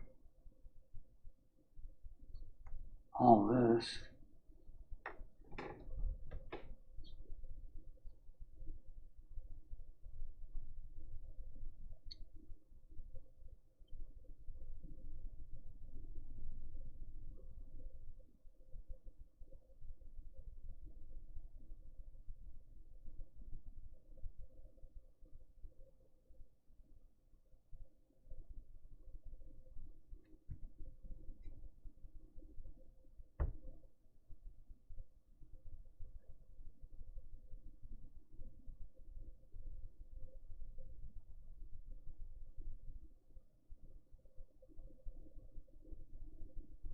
Oh, cools.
Yeah, let's see some red in her cheeks.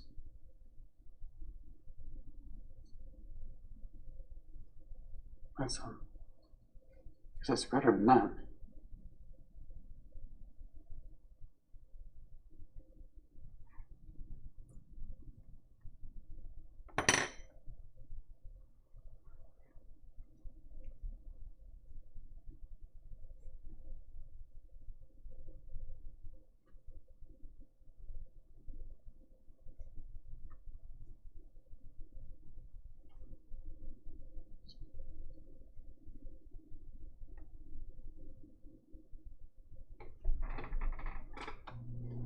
Get a little red in his nose there, cheeks.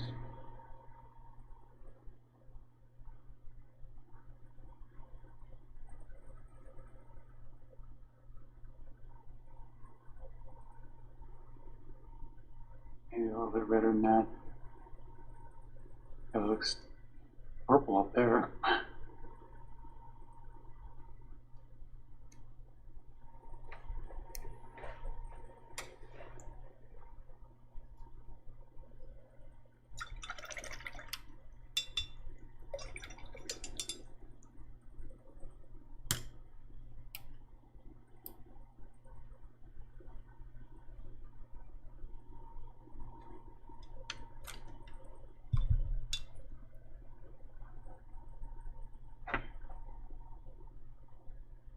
Let me just take a little bit of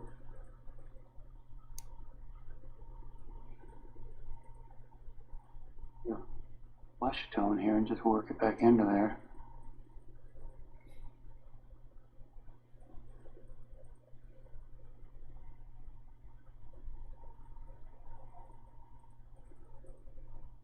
Some of these cools too.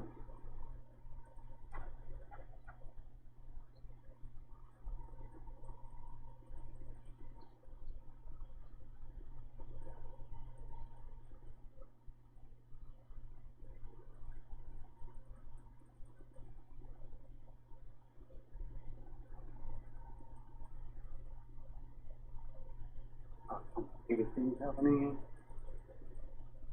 Complicated colors.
Kind of heats up here in the knuckles a little bit. Fingertips, usually. Almost always see that.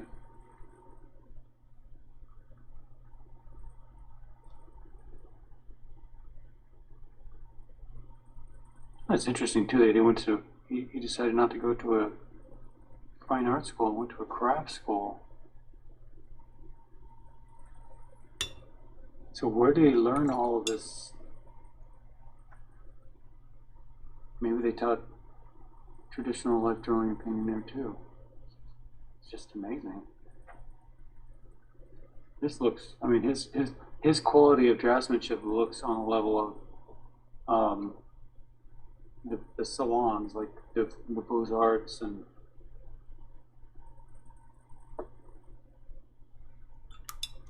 so if he just learned all kinds of crafts and then taught himself, which wouldn't surprise me, because he's on that level. He's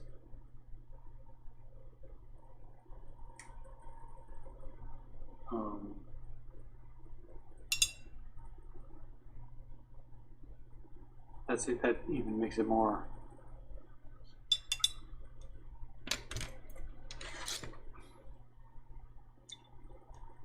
I've seen so many artists do just train themselves and do all of these things. That's one thing I have to say I learned at Art Center was how to teach myself. Once I learned that, I was free to go out and just do anything I wanted. One of the best devices to teach yourself is to copy masters. And really, you know, we're doing a double thing, right? Because we're getting an art history lesson and sort of a little window in time, but then also we're learning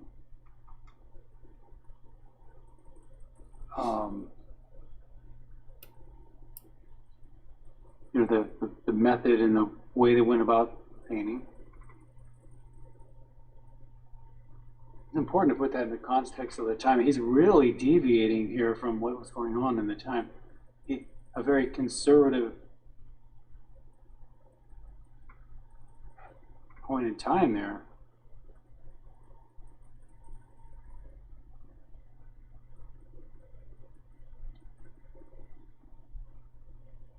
I guess his stuff was considered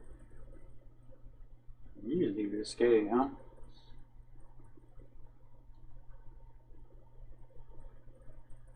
I don't know, when you look at art now, you're kind of thinking, wow.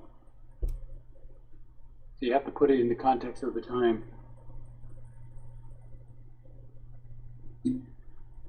In the discussion about this painting, there were so many thoughts. They thought maybe it was just Platonic, yet they said, earlier it was said that they had no clothes on under their robes.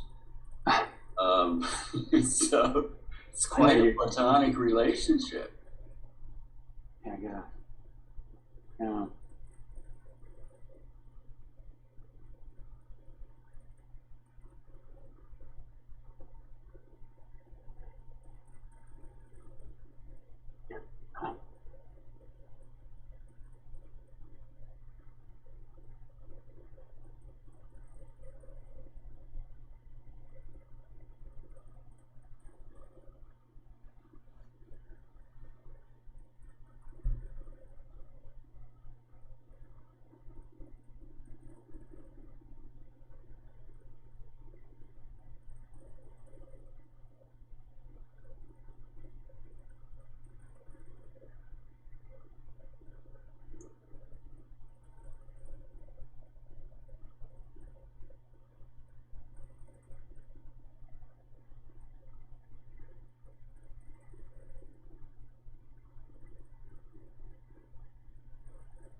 Another thing, there's no real light source on it,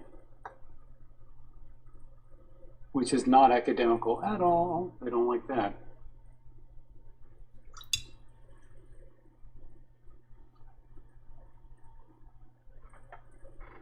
can see which direction the shadows are really going.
Yeah.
It's a really subtle piece that requires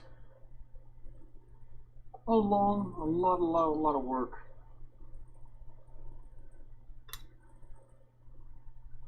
And I was watching another video where they said he would keep these very regular hours. He was quite the worker.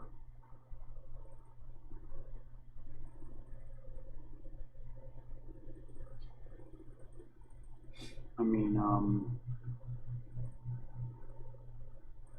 sunrise to sundown, he was just relentless.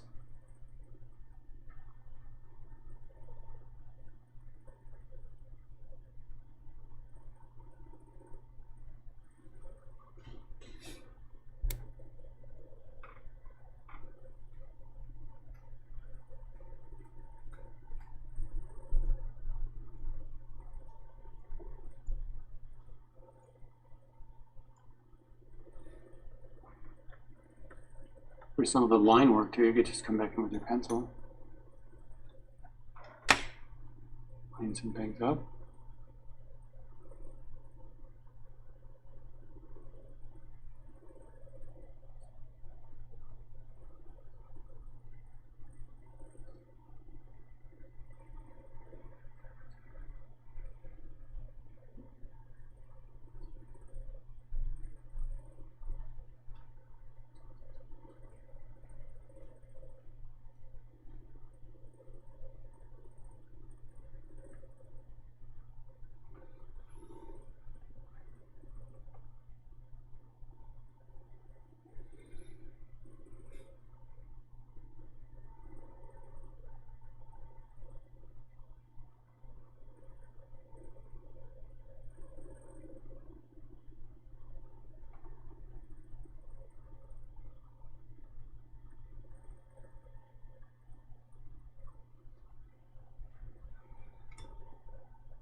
So, I know this is probably going to be a longer one, but when would you like to do the crit? Like, how about in 7 minutes? That's 11:50.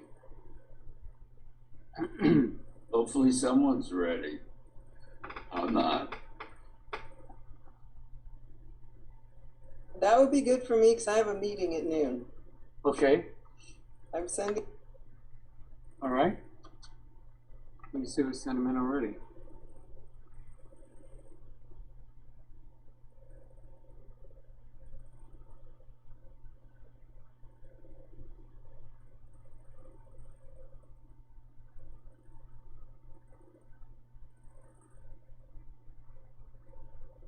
I forgot how to make black again. Prussian blue and cad red. Okay, thank you. Uh-huh.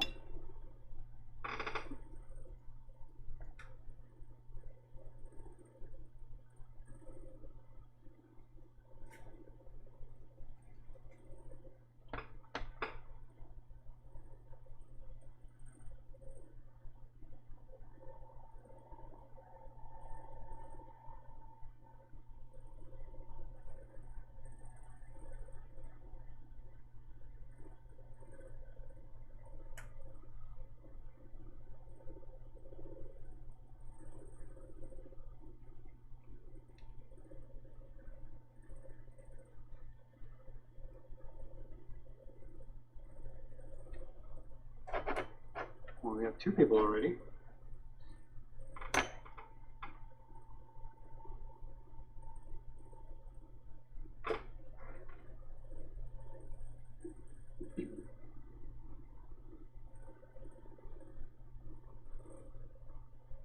Get started.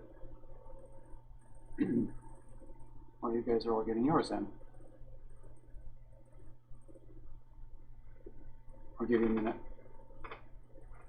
Oh, I said 11:50, so I'll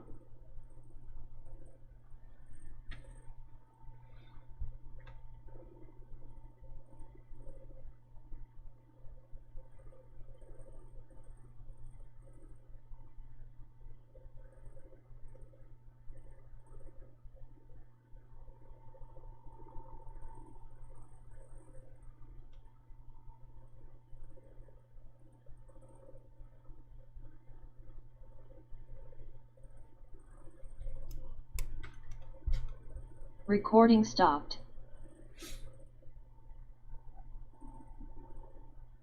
make sure I record. We'll do the other.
Well, we have a bunch of people now. Okay, I'll just.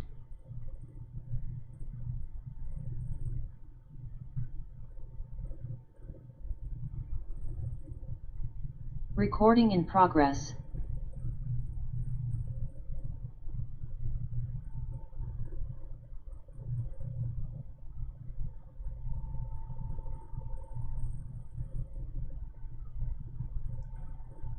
Well, is it clear? Let's see, yeah. Oh, neat. Wow, you're getting all kinds of colors. Kind of coppery. Now, you know, I know that the colors change as you get them in a different light. So it looks like bronze and copper and gold. And is that just by adding colors to it, or is that by? Is that you, Claire? Are you there? Maybe Claire's not here yet. That's okay. I'll tell you what, then I'll go on to Gina. Are you there, Gina? Yes, I am here. All right, cool. See, that looks, Mattel, that looks gold. It Are you is using gold. any? Yeah, I have some gold paint. Oh. Surprisingly, that I have never used before and may never use again. Yeah.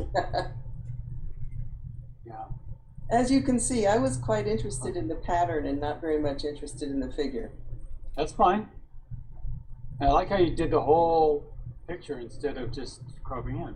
I mean, for that kind of, if you're just going to do the patterns, I think that was a better idea. Yeah, beautiful. Beautiful technique.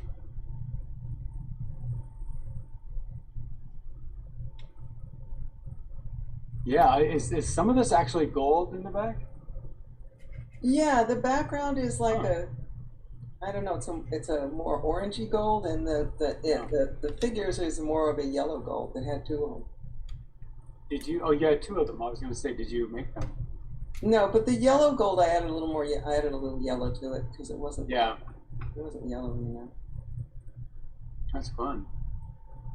Yeah, I thought those patterns were fun. It was so crazy detailed, you know, I know. This really insane. when you get into it, you're like, whoa, there's a lot going on there. Yeah, and that's only like half, you know, 1/4 of the detail that was in Right, right. Africa. But again, at least by studying it, it gives you an appreciation for it, and Also, yeah. Sometimes it's not until you do it that you're actually, wow, this was, makes you look at it really hard. yeah. All right, thank you very much. Thanks a lot. See you next time. All right, thank you. Claire, are you there? Not there yet? Oh wait, I'll hear your critique later. I have an appointment. Oh, I'm sorry. Okay, I should have read a little thing first. Okay, so anyway, back to Claire. Yeah, it does look like she's using maybe she underpainted it differently. You got almost bronzy and coppery effects, which is fine. Just kind of goes to show you what you can do with the gold. You can add colors to them and tint it in your different way. That's all they do in the paint companies. All right, beautiful, beautiful skin tones. They look a little cool, and again, I think that's a lot to do with your lighting. The camera probably has a hard time with the reflected things, and then having to deal with the flat, matte things here in the human flesh, and then these really reflective things in the background. I wonder about that. We'll see in everybody else's. It's beautiful.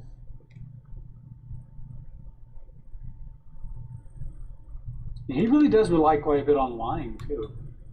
Like you're pushing right in here, good. You decided to do the whole thing as well. Very fun. Very ornate.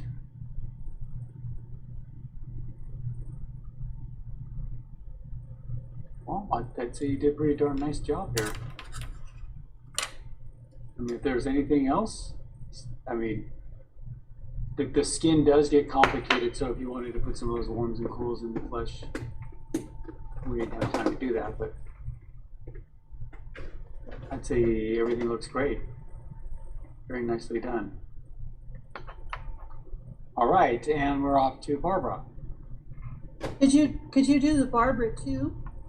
Oh yeah, Barbara too, there you are. Ah, fix it up a little bit, I see. And now you're really heavily relying on the line too. I think that really works. Yeah, I edited the color, so. Yeah.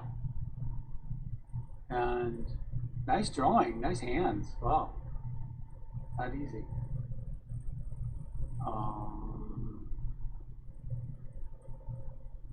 Yeah, nice warms and cools in the flesh. And you did set yours up on a little bit of a grid there. I see it, yeah. Mm-hmm. I think that really works. Yeah. My little spatters didn't come out, but I do have little spatters around the edge. Yeah, I didn't see those. Yeah. Yeah, they didn't come out very well in the photo. Yeah. Nicely done. I'd say everything looks pretty darn good. I especially have to say your drawing. The hands aren't easy, and that's a nice drawing. Thank you. All the features, everything. What, did you take my portrait class or something? I did. I've taken it 2 or 3 times.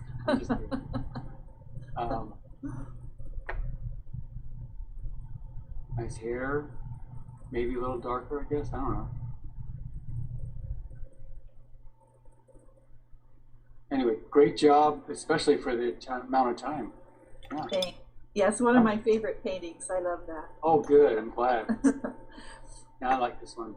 I wanted to do a Klimt, and I was thinking, let's just do a real Klimt, you know, a real one. This is one of his most definitive paintings. Oh. All right. Thank you. Okay, thanks. You're welcome. There's Kay. You did the whole thing right now. Nice. I did, but I haven't painted the whole thing yet. That's okay. The way you laid it in is great. You see, you covered all your big masses, and now you work your way into the details. That's fine. Sometimes to get little things to show up, to really cover over, you have to add a little white to the color, but that's okay.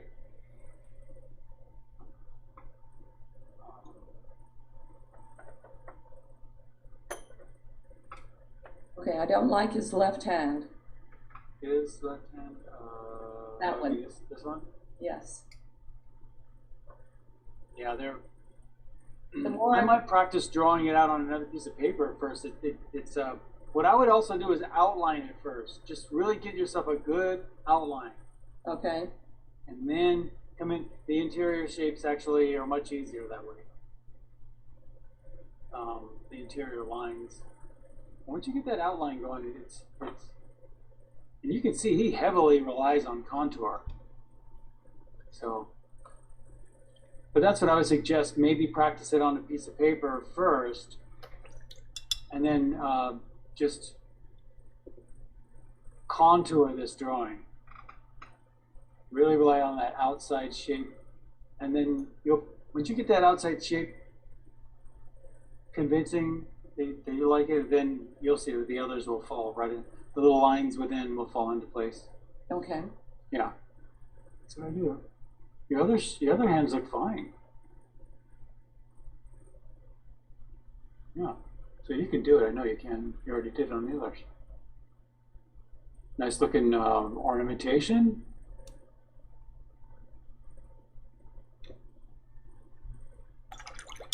All right. Nice work. Yeah. Thank you. I'm loving this class. We get to great. study the masters, travel, and learn to paint. Travel? Yes. Oh, you mean go to Austria for the day? Austria, and we went to Paris last week. And That's right. That's right. All right. Thank you. thank you. Okay, I got a new class, everyone. We're gonna go all over the world traveling, literally, and then we're gonna set up with museums where we can actually paint right from the master, like in the Louvre or something. Could you imagine if I could set that up? Oh my gosh! All right, Teresa. Is that even possible? I doubt it. Yeah. Hi. Hi, Teresa. Hi. Yeah, you set your ornaments up into a grid too. Very nice. And yeah, you see, this is what I like, the really flat shapes. Everything's so flat, very flat and graphic, just like these designs almost. They are really graphic designs just as much. You really caught that.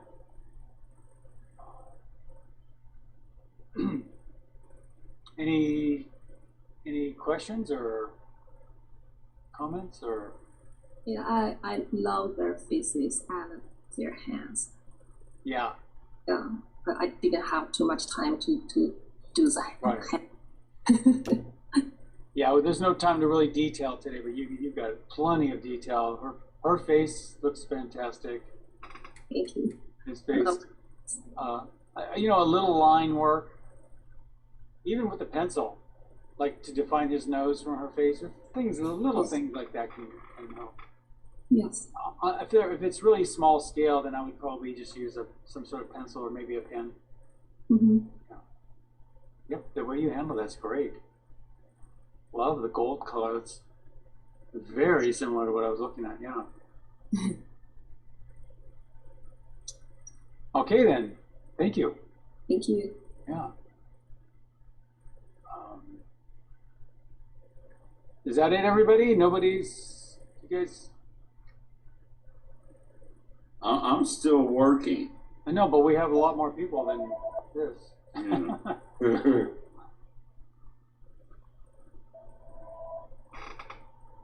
Well, back to Teresa's painting here. Teresa, you know what? Your background, I was noticing, looks very bronze. I mean, and it almost looks metallic. I guess because of the variation, you got reds in there, greens in there, yellows. Yeah, I use yellow ochre and some dark green and burnt amber to mix. Okay. Aha. All of which you can make out of red, yellow, and blue. But, Yeah, you as master. yeah.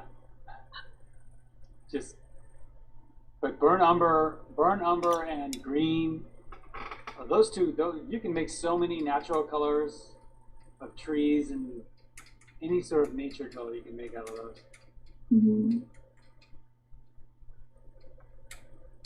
Okay. Very nice. All right, you guys. You guys are dragging today, man. What's going on? Okay. I've never had to do this before. I'll do a 5-minute break. Oh, here we go. I just saw something quick. What happened? Yeah, take a break. Take a break, Rob. I just didn't want to have to unscreen share this. I'll just take a break. Okay. Let's do a little bit of a lull in there in the recording. I wonder if I can let me see. Remote control. Other than that.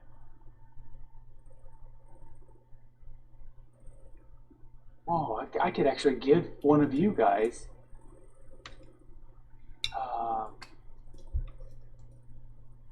the remote control to this. I didn't realize you could do that. So you could actually control all the stuff. Share sound.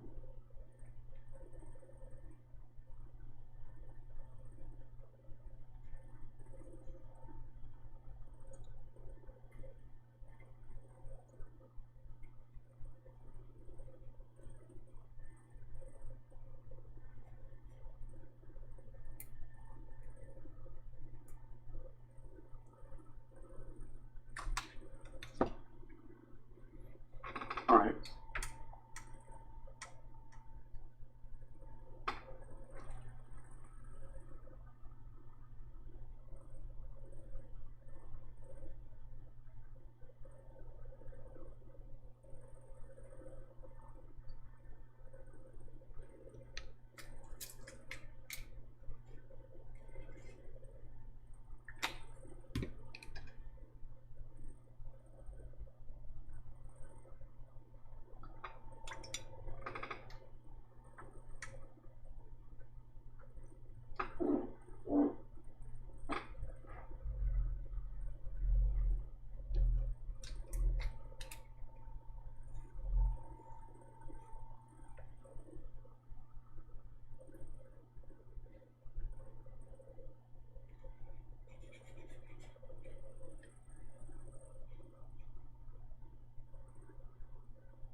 All right.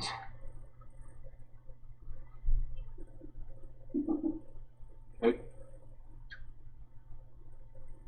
I'm recording, right, everyone? I just want to make sure.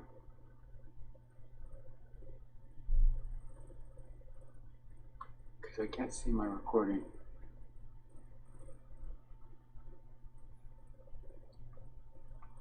Okay. Well, this is very nice. Lily. Yeah, Yeah. it's very hard. Was it hard? Yeah. Yeah, but I have a print of that painting in my house because I love that painting so much. Oh, how about that? Oh, good. Yeah, you know, a lot of people have Klimt, prints of Klimt, because he is he's one of those artists that really is popular amongst masses of people, and in all generations too. You can ask the young people today and they'll love it too. And older people, it doesn't matter. It's just he's a cross-generational, and we can call him a pop artist. I mean, just because they market him a lot, you know. But anyway, this is beautiful, beautiful. Really caught her head, the way it's pushing on her shoulder. This is a good copy. This is all you really need out of a copy. It's just really, I would say, a study, not really a copy.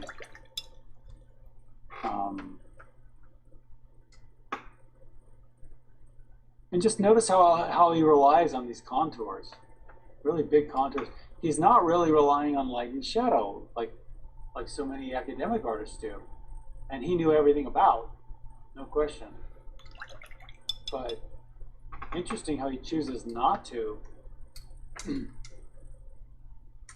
It's really descriptive, this piece. Your ornamentation looks beautiful, and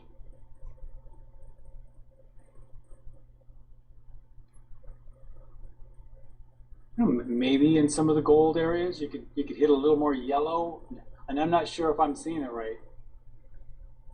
Or maybe a little more red in her hair. That could be your camera. Yeah, I think it's redder in my original. Yeah, I was going to say, some cameras read the saturation of the colors too dull, and other ones are too bright. I'm looking up at mine. Mine's way too bright. Mine's like not even, my actual piece is not that bright. Anyway, very beautiful. Very, very well done. Thank you. Yeah. Should be happy with that one. Okay, Teresa. I suppose it's the second one. That's where I'm going. Yes, yes. Aha! So you came back into it with a little pen and ink. That's I did, but I think it's ruined it. Well, if it stands out too much, what I would do is take some of the flush tones back over the pen and ink, and you'll get more of a dull line. Okay, Yeah. all right. I just did that at the last minute, and I just was very unhappy with it.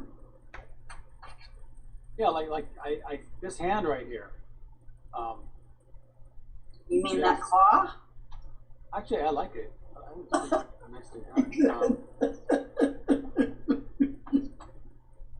I would just say if you take some white over. All right. It'll tend to lighten that up. Now, this is a very light amount, so I can't get the right amount, but just take some of the flesh tones that you used in here with some white. With the white, yeah, right over. I do that all the time. I paint right over my pen and ink, and it just lightens it up, so that's why I know it'll work. Well, and then I tried to use the white out.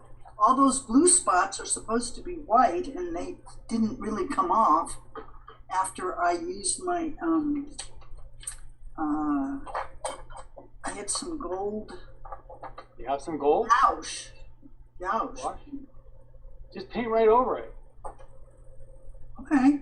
Yeah, just take your gold and paint right over. You'll see. The gold's usually pretty opaque. So it's actually a good idea that you put the white down first. But I think the gold will go right over it very nicely. I think it'll cover it. Okay. And her face got a little muddy. Well, it's not bad. I mean, she's got a lot of warms and cools in her face. You don't have any real darks and lights in her face, which would be more of a problem. I mean, I saw violets and greens in her face, so she has pretty faded lips, which I think actually kind of works, but you could wait for that to dry and then paint those in a little bit more. Right.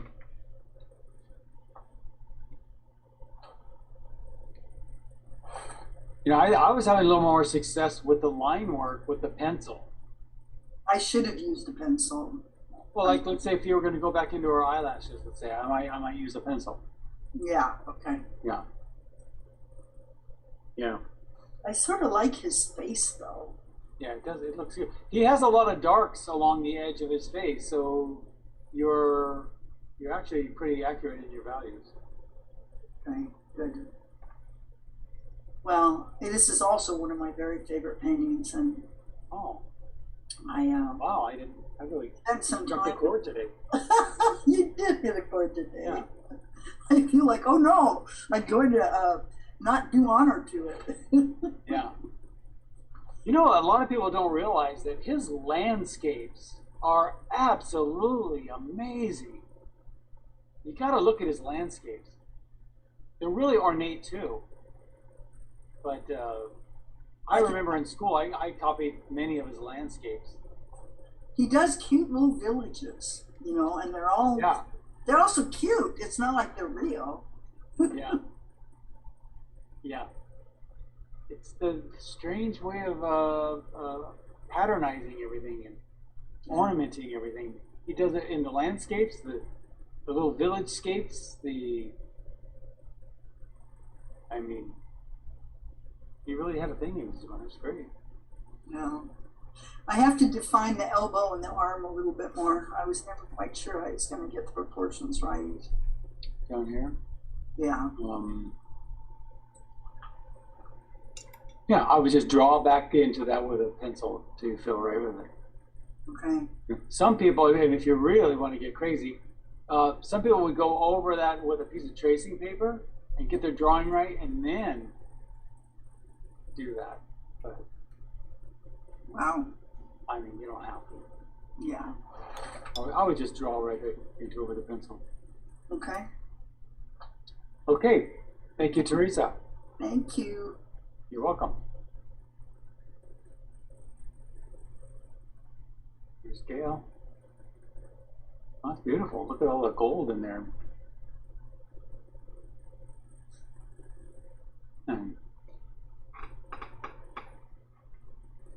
Yeah, see this, Gail, were you just using a pencil? Yes. Yeah. Yeah, I think the value of the pencil isn't so dark. And the interesting thing about the pencil too is it's kind of metallic looking. You know, it'll sometimes give you a little bit of a sheen from the light, which kind of goes with the look of this painting. It almost looks like you're using silver or something. Very nice. This is all well done. Ornamentation.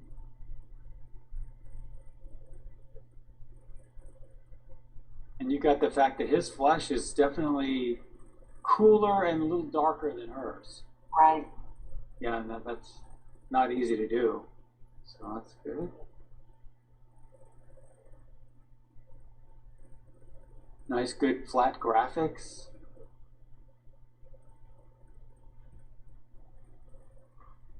Any comments or questions? Well, this is such a classic and yeah, timeless. Oh. Yeah. I should do that, huh? More of those. Maybe we should do Botticelli.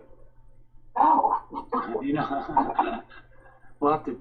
The problem is sometimes they can get really complicated. So maybe just a part of a Botticelli.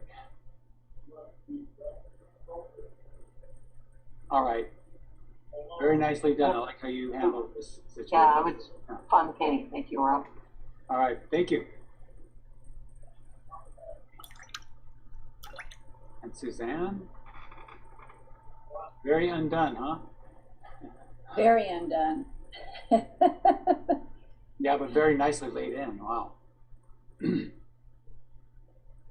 you're drawing, wow. See the man's face next to her, he's kind of crowding her, kind of controlling her or something. With a little odd. But maybe says something about the period in time. I don't know. But the way you're laying down all your intricate designs is just perfect, beautiful. Her face, her skin tones next to his, really well done. So if anyone wanted to know how to handle the line, here's a great way. You're just doing that with watercolor, right? Yeah. Yeah. Kind of a violet color, or? Well, you know, it looked like it was, yeah, purple and turquoise. Oh, okay. That's Well, what it that looked like to me. So I kind of tried to do that. But Yeah. anyway, it's too small. I think I would have to have painted a larger painting Yeah. to give the effect that I wanted. But Oh yeah, you know that's another thing when you're copying a huge painting really small. You know, you can lose a little bit of the detail. yeah, that's okay. This is really beautiful. Yeah, your approach is perfect. Your approach is just perfect. Wonderful. Thank you. This was a fun. You really got into these designs, didn't you? You like it.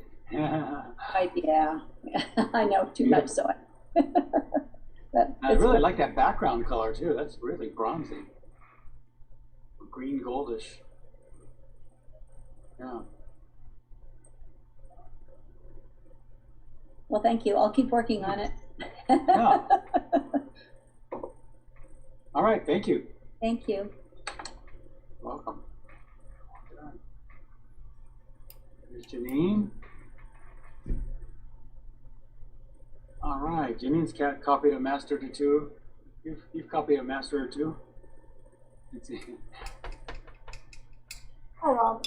Beautiful. It's okay. Are you using any gold? No, I don't see. No, I didn't look for any. So no, I just worked with what I had. And I like the way you handled a lot of the big masses. Just Yeah. there's not a lot of time to hit all that intricacy, so you just sum it up. No, it's a little bit on the bigger side. So I was just having fun.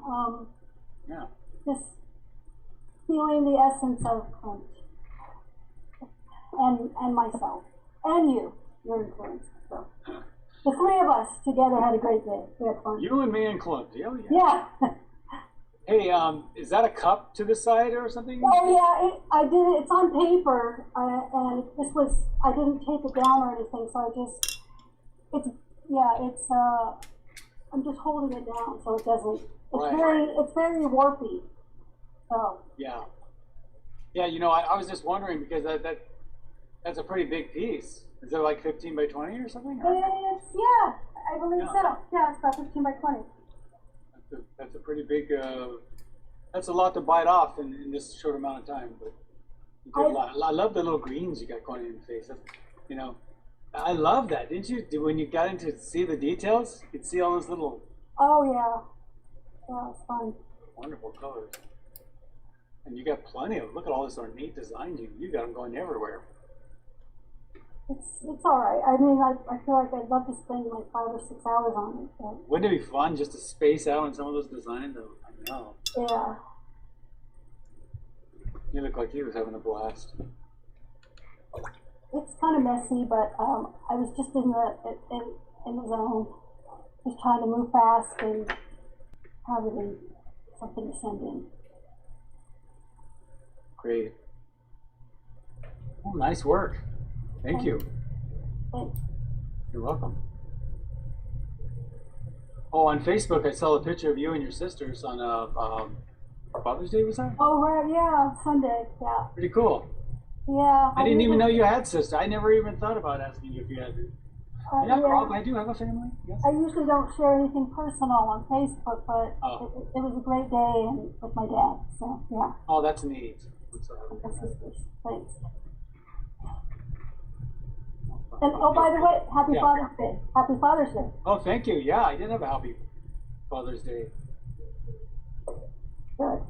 Carol and Renee made me ribs. Oh. So, Sounds good.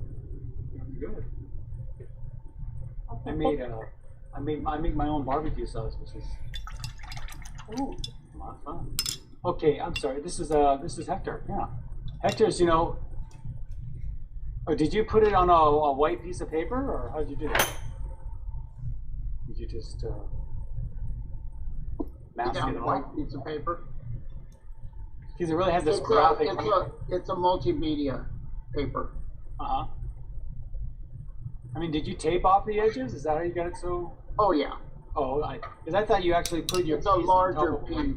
It's a larger piece, and I just framed inside. I mean, it's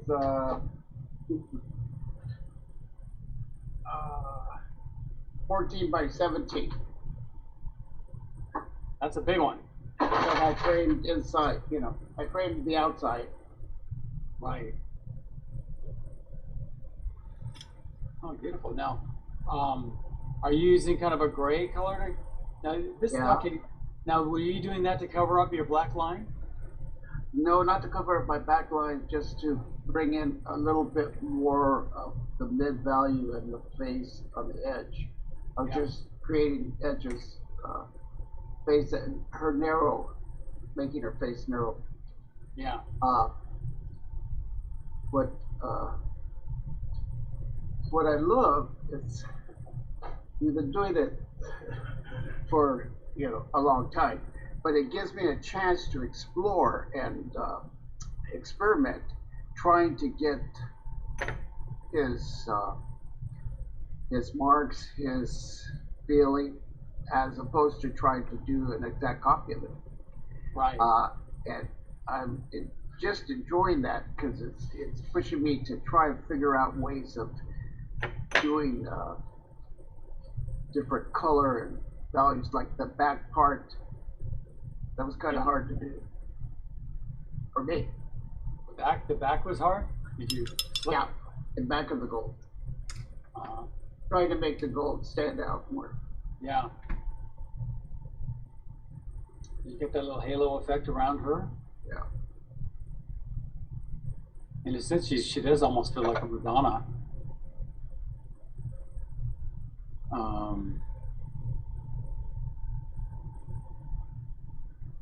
Yeah, very nice. What's wonderful is you can keep going back and read more of these and then explore what you've done. And you'll see that a lot subconsciously you added maybe the second or the third time because you got out of that thinking mode the first time you did it. I think that's great. Yeah. Okay. Thanks, Hector. Thank you. You're welcome. And it says Charlie on it, but who? Oh, call. I'm sorry, it's Cindy. Cindy, yeah. My phone didn't have a charge, so I had to ask him to send it, and it's sideways, but I can't ask him to send it again. That's okay. Very nice. Yeah. Ooh, love it. I kind of like the way you handle the background too. It's beautiful. It looks like gold leafing.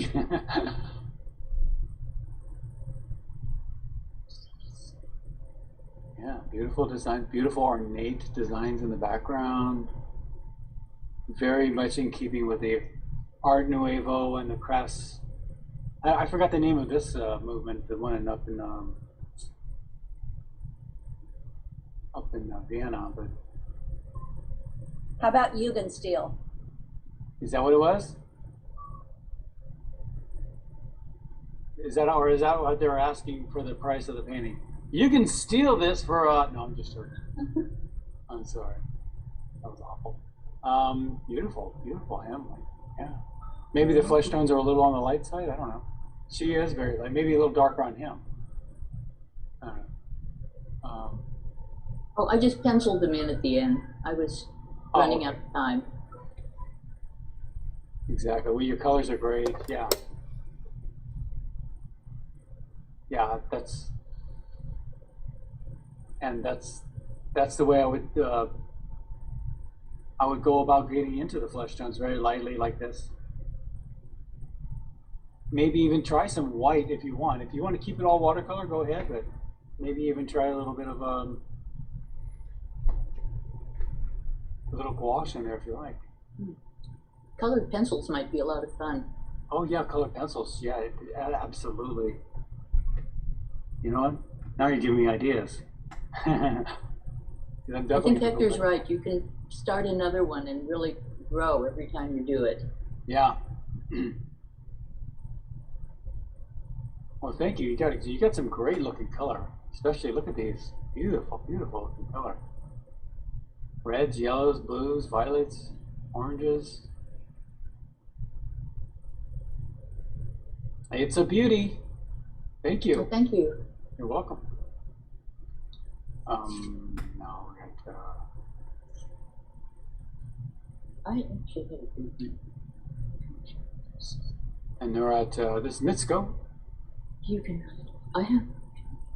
Hi. Let's make sure we're all muted. Make sure we're muted, everybody. Let's see. Hello. Hi. What do you think? Did you get in some gold paint in there or no? I have a blue paint, so I use this yellow. And, I was gonna say, I'll bet you pretty much have every paint. Yeah, I love it. Unless you try, you never know. Right. What it entails and the feeling of the author and everything. You really I get just to feel wondered. Yeah, what is his feeling? When he was doing this and stuff like that. Yeah. Yeah, you really got the feeling. Oh, thank you. Yeah, yeah. Yes. Yeah, you got the differences too. The darker flesh tone, the lighter flesh tone. I love the reds and the blues. The greens. A little bit green. Yeah. And little variation.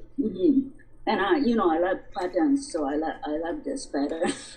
Yeah. Oh, yeah. That's true. I forgot about Especially men's clothes. Yeah. Oh, you got a little color pencil down here, huh? Yes, I use the color pencil a little bit. That's a smart idea. So you got some drawing down here, huh? You're going to get into that too later, or what? Yeah. I just I or think just leave it drawing. Yeah, leave it maybe darker. Yeah. No, I see what you're doing. Yeah, yeah.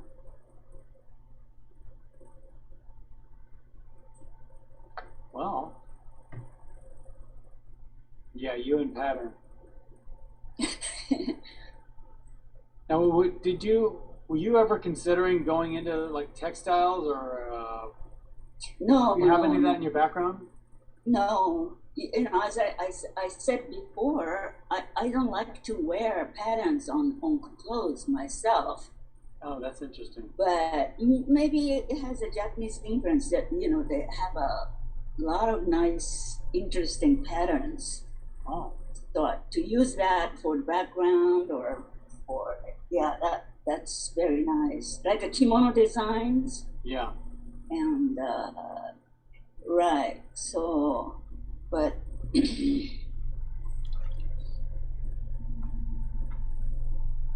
As much as I want to put my stuff in it, my way of approaching is I try to find his feeling first. Klimt, what kind of feeling he had, when he was doing, and try to envision that. Yeah. Then, try to reflect mine to his or something like that.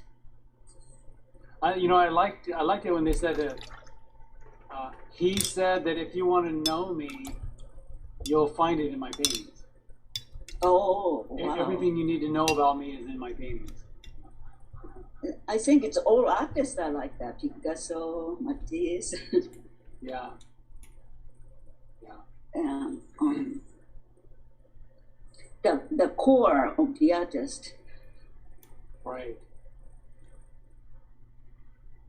All right, let's go. Thank you. All right. Thank Another you so beautiful much. piece. Okay, thank you so much. You're welcome. And Suzanne again?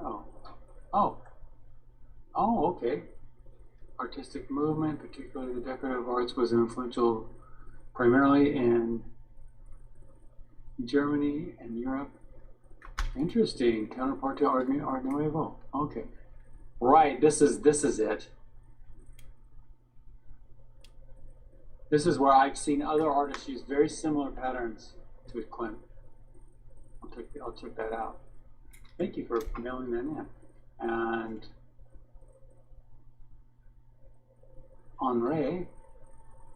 There we go. Wow, Henry, you really went for it today. Is that on silk? Yes, it is on metallic gold silk. So the yellow background, I negative painted the surrounding background. The golden yellow actually is the silk itself. So it's very suitable for this material. Yeah. So the silk actually is gold already? Yeah, it is gold. So I added a copper and or bronze acrylic, which actually dries up pretty fast. My brushes are probably ruined. Oh boy. Yeah, I have to keep cleaning my palette. Also, it dries. I use a golden copper for the darker tone. And yeah, I also use the marker, Sharpie's water-based golden marker here. Yeah. Yeah. Oh, you use a marker too, huh? Yeah. Yeah. The black is gouache acrylic, acrylic gouache, and white also. It's the Combine acrylic gouache you mentioned, I think. I learned, this was really nicely done. Especially the faces. Wow, really, really good faces. Thank you. Really I love these little halftone you have in his face right here. This really subtle move on her cheek here that kind of makes her face go a little I have bit to round. cover the yellow background with the white first, and then I glazed or painted on the white. The gouache. Oh, okay. Yeah. It's kind of tricky to paint on white. Yeah. I try to keep it clean. Yeah, because the white comes up, huh? Yeah. Into your paint. The what? Because the way, if you're painting on white, the white will kind of come up into. Yeah, that's why I use acrylic gouache. That prevents it from happening. Still, it's kind of hard to judge the color somehow. It's different just depending on white. Yeah. I love how you indicated all of these patterns in here. Yeah, that's just draw on golden background already there. Yeah, those are great. Thank you. It's very decorative style I love. Recently I was study the decorative porcelain. This is great. That's true. Yeah. That's true, right? You have a lot of background in that, yeah. Yeah, I was an archaeologist, crafts, That's amazing that you're along with your art. Oh yeah, I'm also an archaeologist. Yeah, because you have like a PhD, too, right? Or? Yeah, my master's thesis is on the origin of the Celendon, the green glaze porcelain in Middle Ages. Yeah, I really like the gold, which is also popular in Chinese Middle Age. The golden leaves crafts. Yeah. Yeah. I like this arm, how you've got all this rhythm in it. Yeah, it should go up, right? I think I didn't realize it until now. It should go up to the hand, right? I kind of, yeah, I thought it was going to the I like chest. the rhythm of it. I don't even care. Yeah, because I thought it was going to the chest, but actually going up. I just realized that. I'll keep it the way it is. Yeah. If you think it's okay. Yeah, I think it's fine. Yeah. All right, Henry. Thank you. Thank you. Great class. Enjoy. Yeah, I'm glad. That's fantastic. You know, sometimes I don't know how good the class is going to be, or you know, especially.